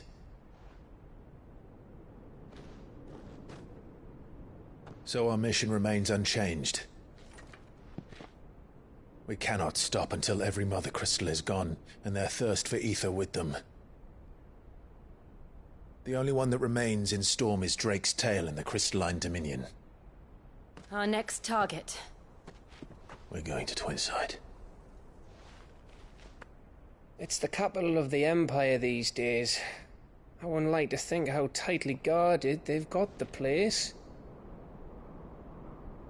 Not that that'll stop you, but we do well to scout it out before you go charging in. We would indeed. If you're off to the Dominion, you can take this great lump with you. Goods. Oh, I am sorry. Have you forgotten you're the most wanted man in the Twins? I thought you might like to disguise yourselves as the attendants of a travelling trader, assuming you've no better ideas. You wanted to buy yourself some tools, didn't you? Well, now's your chance. You're letting me go with them? Oh, thanks, Nan. Stop that! You'll break me bones, you great galoot.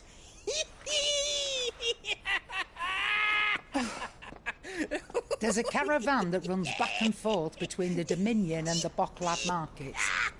It's managed by the Merchants Guild. Just show them Goots' traders pass and you'll be on your way. It'll be a damn sight less risky than footing it the length of the Crystal Road. That's for sure. Thank you, Karen. And glad to have you with us, Goots. Okay then. I'll get me things and I'll meet yous there. See yous down in Bocklad. Get off! Me poor fingers! Jill, you're with me. Understood. And Gav? Already on my way, Captain. Be careful. Aren't I always?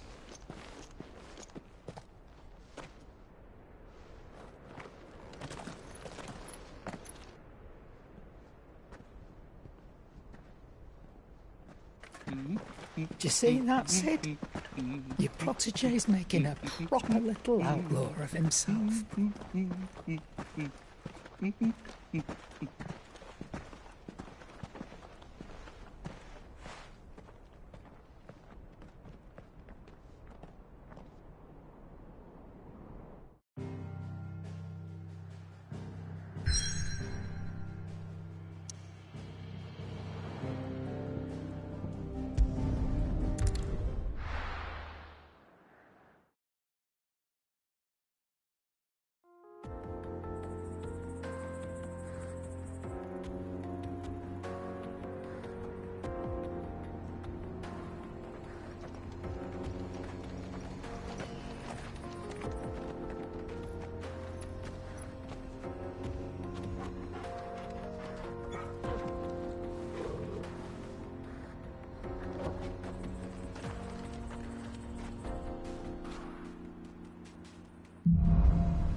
How are you feeling?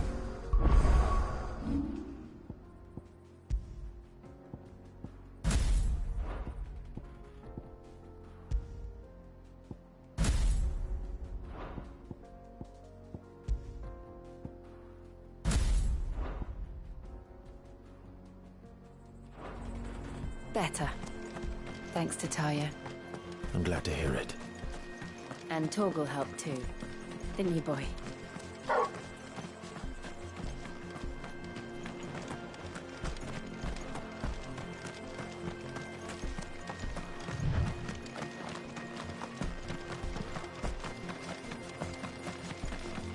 This used to be a trade route for merchants crossing the Scars, till the Republic laid a new road wide enough to let wagons pass, and all official traffic moved there.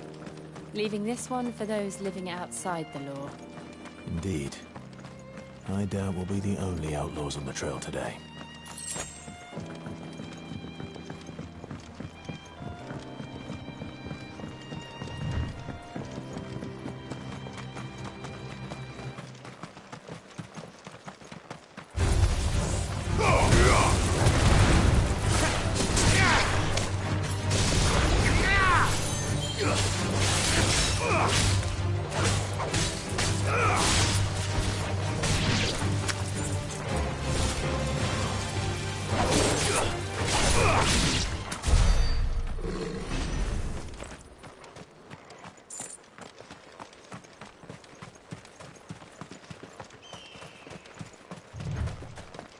So what do you think?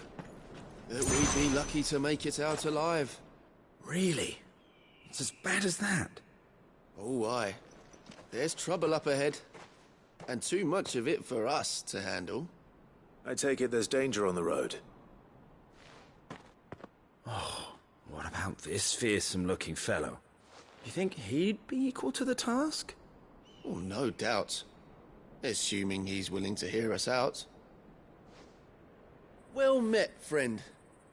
My brother and I have been tasked with finding a merchant's missing cart. You seen it by any chance? How does a merchant misplace his cart? Oh, the man's a coward.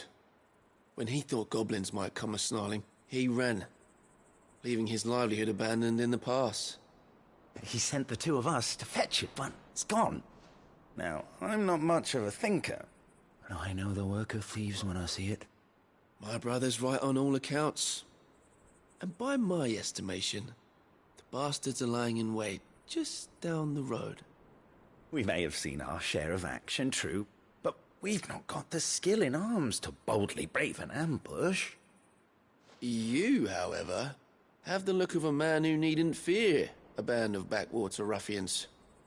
What do you say? Will you help us out? Chances are they'll come for you either way. But if you promise to lend us a hand, at least you'll pocket a reward for your troubles. Well, if I'm going to have to deal with them anyway.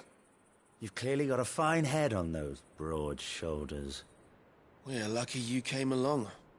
Now, hoping to make a heavy purse in Bocklad, our merchant friend loaded his cart with as much as it would carry. Reckon he won't be forking over the rest of our fee if we don't find those goods. So, while you're seeing to those bandits, you keep your eyes open. All right. Just don't expect me to drag the cart out of there myself.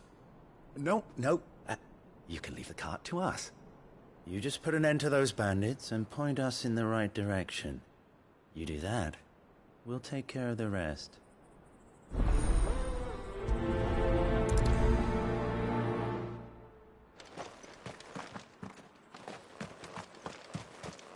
I'm not sure I trust those two. But if there are bandits lying in wait, I should probably take care of them. Look lively, you lot. We've got guests. These must be our bandits. Too slow.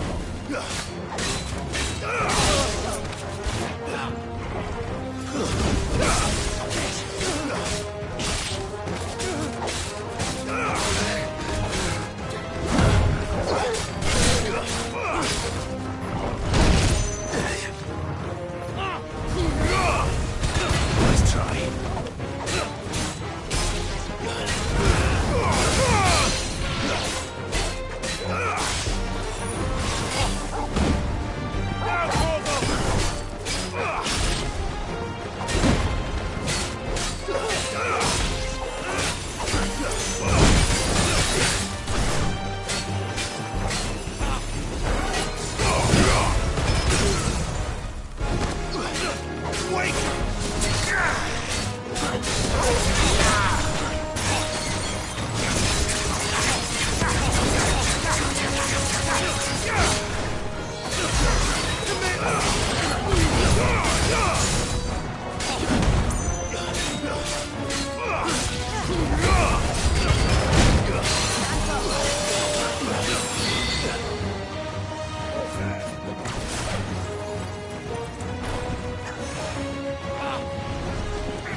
That's them dealt with.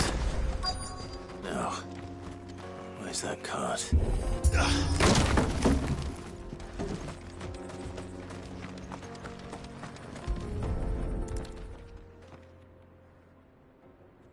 Getting all of this out of here will be a nightmare. Seems we found ourselves the right man for the job, wouldn't you say? Found the cart and didn't leave a single bastard breathing. Our merchant friend will be delighted. And how exactly will he be getting his goods out of here? You leave that to us. After all, it'd be wrong to make such a fine warrior haul cabbages to market. You've done your part.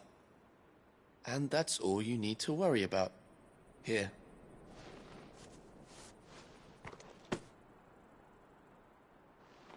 It's been a pleasure. Now piss off. There's no need to be so rude, brother. What if we want his help again next time?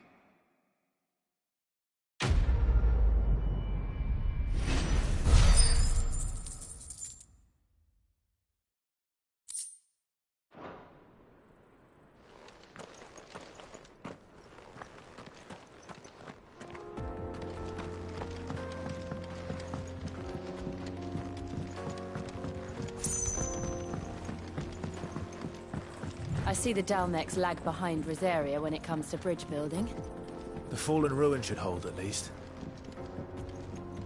The path continues on the other side.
All yours, Torgal!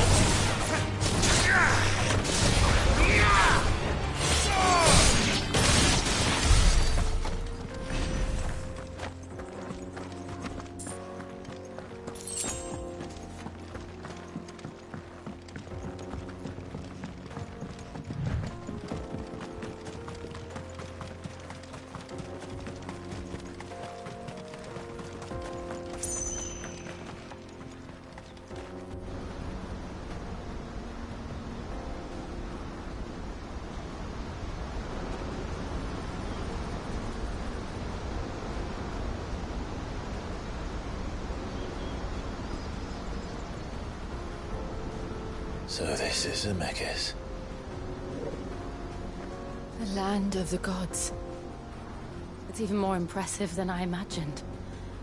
I remember being captivated by the story as a child. Long, long ago, man was overcome by avarice and challenged the gods in a bid to win their power. The final battle took place here, at these falls. Or so the legend goes. If anyone ever manages to plumb those depths, perhaps we'll learn if there's any truth to the tale. That the gods emerged victorious and punished man for his defiance by visiting upon him 2 curses. Dominance and bearers. To tell the truth, I always thought it strange that the dominant and their icons were deemed a curse. Back home, the dominant inherited the throne. They were admired and exalted, not spurned. Whenever I got to that part of the story, I always assumed there must be something I'd misunderstood. You had a lot of storybooks, didn't you? In your room, I mean. When we were young. The old legends were always my favorites. Epic battles between gods and men. Father encouraged me to read as much as I could. He thought it good for my education. You really were a boy like any other, weren't you?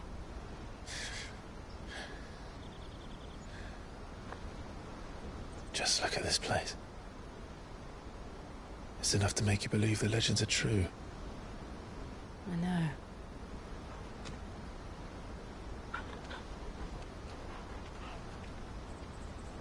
We're not far from Boklad. The road will be busier up ahead. Then we'll have to keep our wits about us.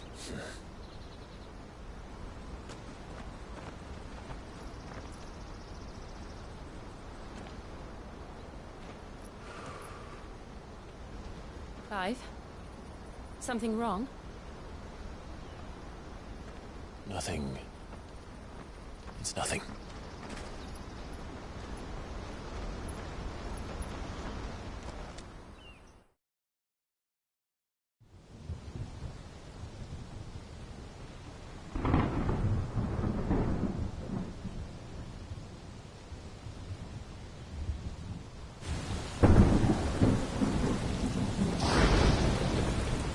I see the reports are true, Father. You have surrendered the throne to Olivier. I have. Emperor Olivier shall rebuild the Holy Empire of Sanbreque.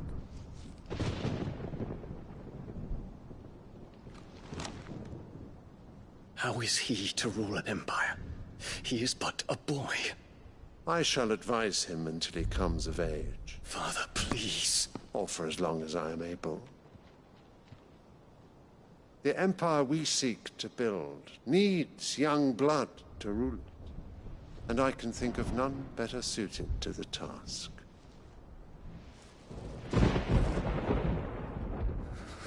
There is other news, Dion. Hugo Kupka is dead, and Drake's Fang destroyed. The pillars of the Republic have fallen. Ere long, the Imperial banner shall fly over every city in Storm. And then, Valisthea. All shall bow before their Emperor. Father, these are the words of a tyrant. They are the words of a god. The Emperor whom I gladly serve. Great Greeker, made flesh.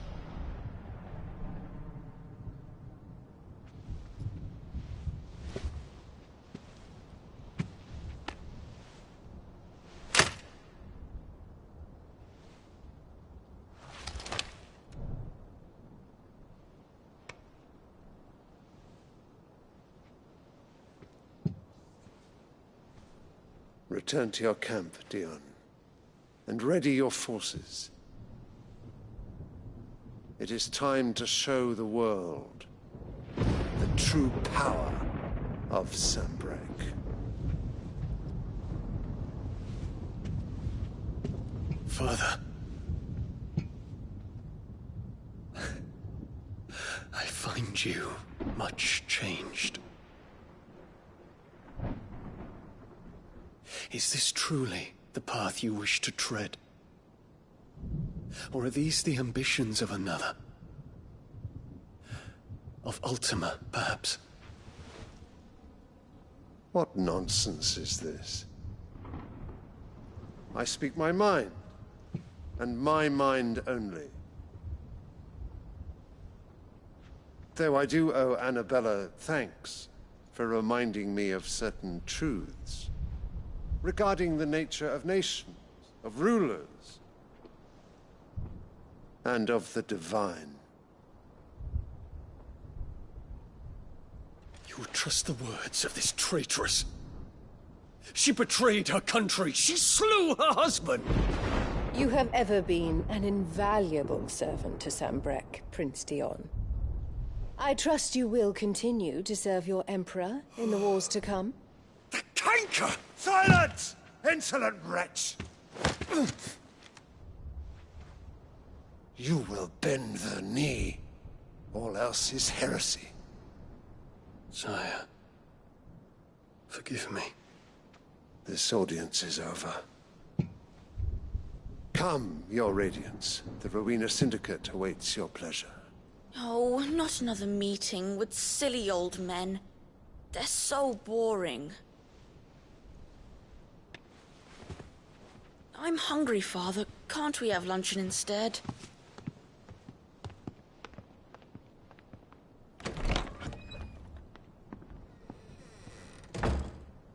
Does it pain you that you will not inherit your father's throne? I have suffered worse.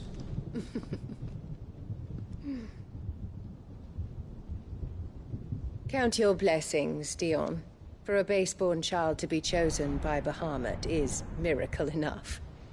You have risen high on his wings, but you shall rise no higher, lest your impure blood stain the throne. What do you know of my blood?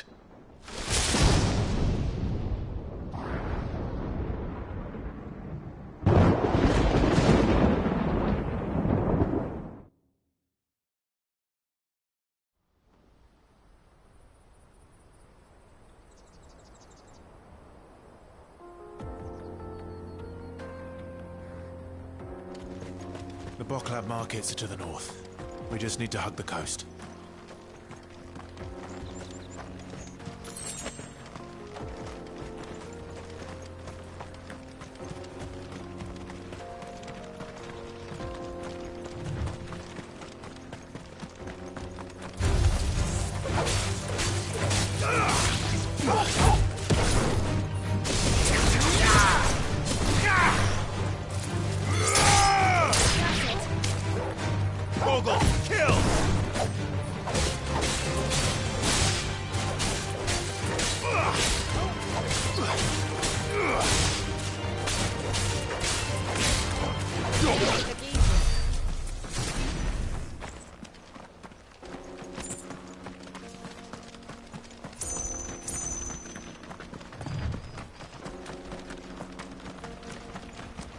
Infiltrating the Dominion won't be easy with the Imperials on high alert. No. His Radiance has lost one capital already. We can be sure Sylvester will do everything in his power to hold on to Twinside. His troops are well-trained and increasingly battle-hardened. But it's not as if we can wait for the siege to end.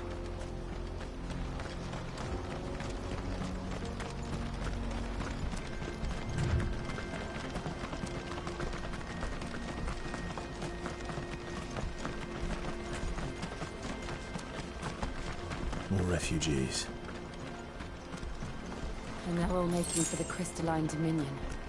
Because they don't know how to live without the Crystal's blessing. Company.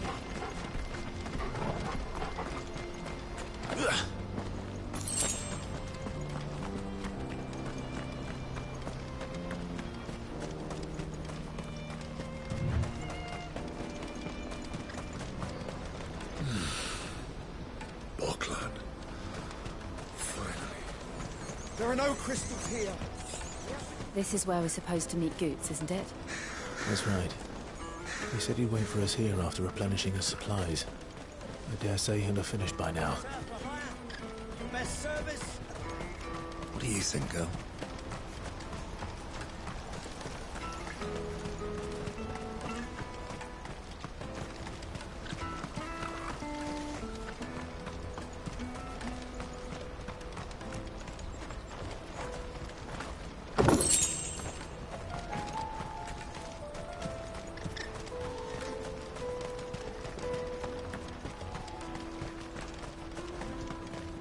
Hurry, man. I must leave for the Dominion first. Bloody crimson caravans, scooping up all the best customers.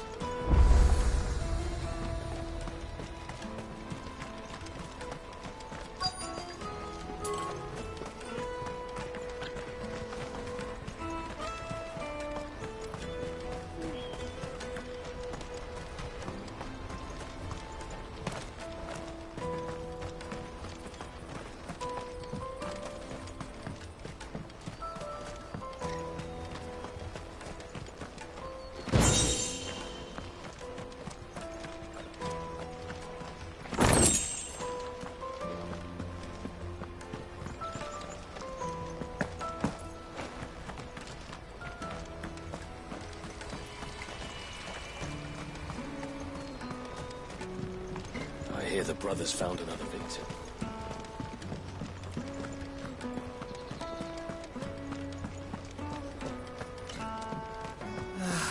If our new arrivals...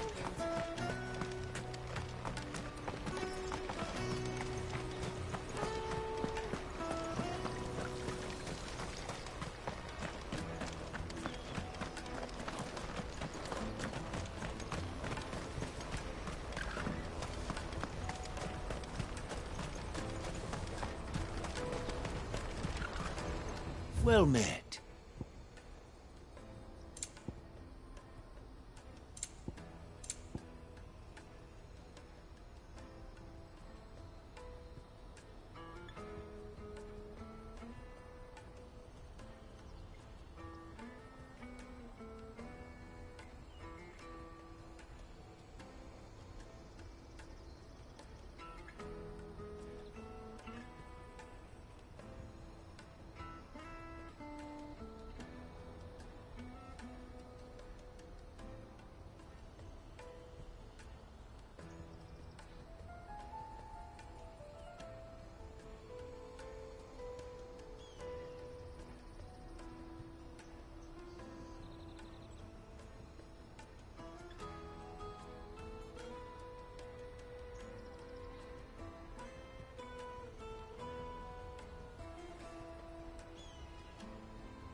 Gilbert smile upon Out of you. my sight, wretch. I've no use for a brand. Peaches and pears, beets and beans.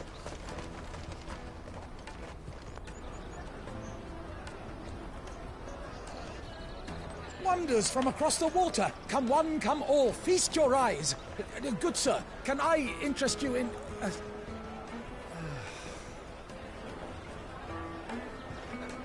How much? For a measly crust of bread? You won't find any cheaper. Not nowadays. But you're more than welcome to look.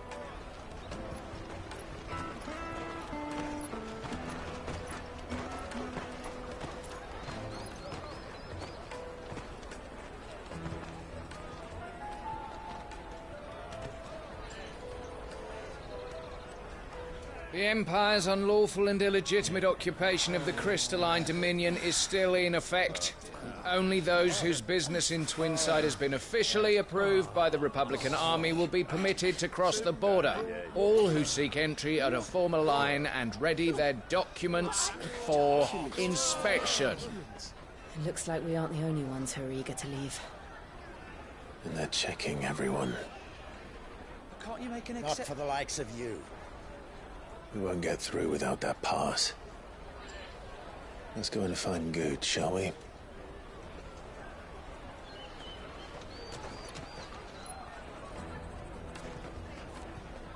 He must be around here somewhere.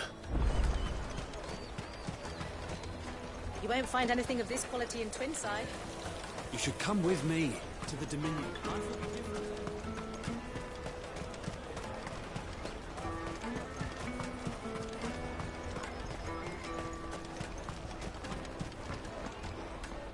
Ah, Good. There you are.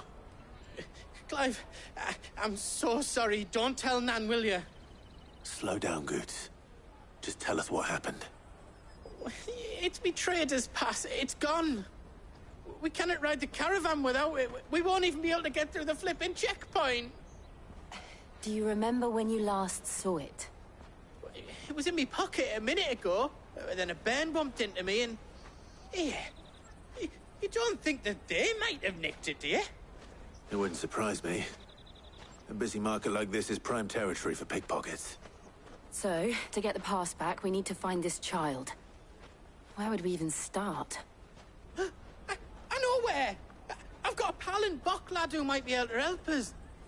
No one knows more about what goes on round here than she does. Where do we find her? She's the owner of the Crimson Caravans, up that way. Sign's got a red chocobo on it. No time like the present. You two go on ahead. I'm gonna check the rest of my stuff, make sure naught else is missing. All right. We'll meet you there.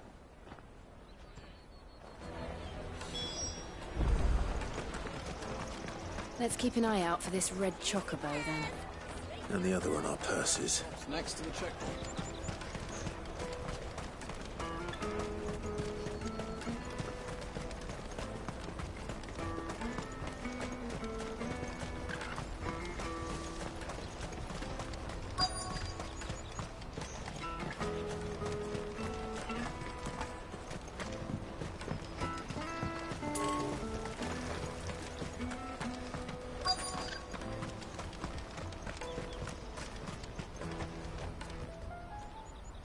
Looking to hire a coach? It's 10 million for a two-birder to the Crystalline Dominion. Take it or leave it. Oh, we're not here for that. Then I bid you good day. Oh, wait! Don't go, El. He's me mate. As I live and breathe. Goots, what are you doing back in Bocklad?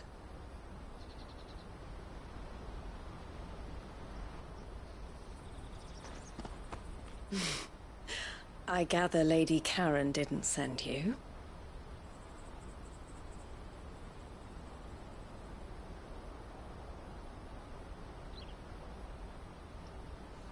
So what trouble have you got yourself into this time? It's me trader's pass. It got stolen. By a little bairn. Of all the... You're the size of a marble. Honestly. Ugh. Goots told us that you know the markets well. Might you have an idea which little band could have done this? We don't intend to punish them. We just need our pass back. Then, we can be on our way. I see. So neither of you has a trader's pass either. Not that anyone would take you for traders, but I suppose that's why you came to me, correct?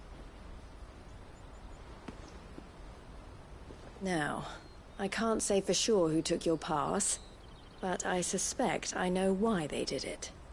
Let me explain.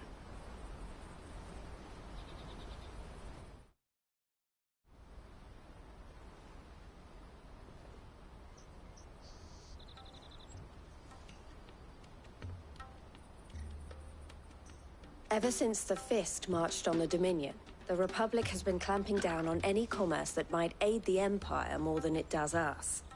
Which means traders' passes have gone from being merely a way of easing one's progress to being essential if one wishes to cross the border at all. And with demand outstripping supply, they've become a precious commodity, leading some to seek to acquire them by less than legitimate means. So the children are stealing passes to sell on the black market? Yes, and no.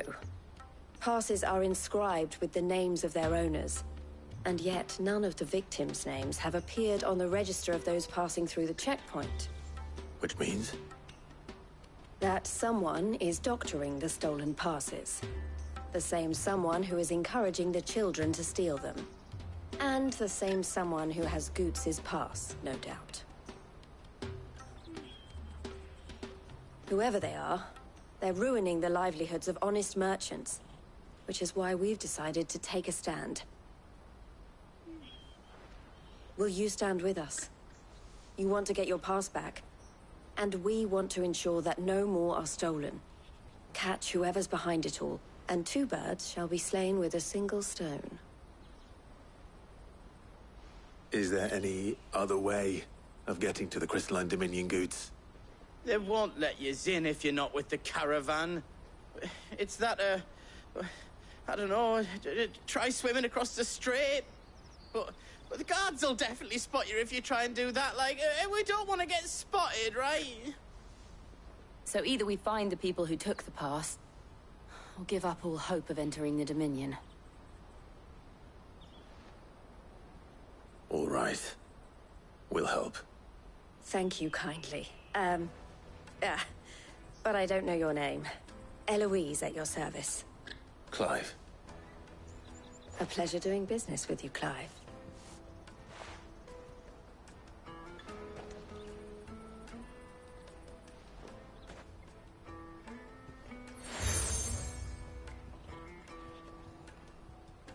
The proprietor of the furniture makers by the coach stop is spearheading the search. Wear that, and he will know you for a friend. I suggest that you speak with him first. The furniture makers. Understood.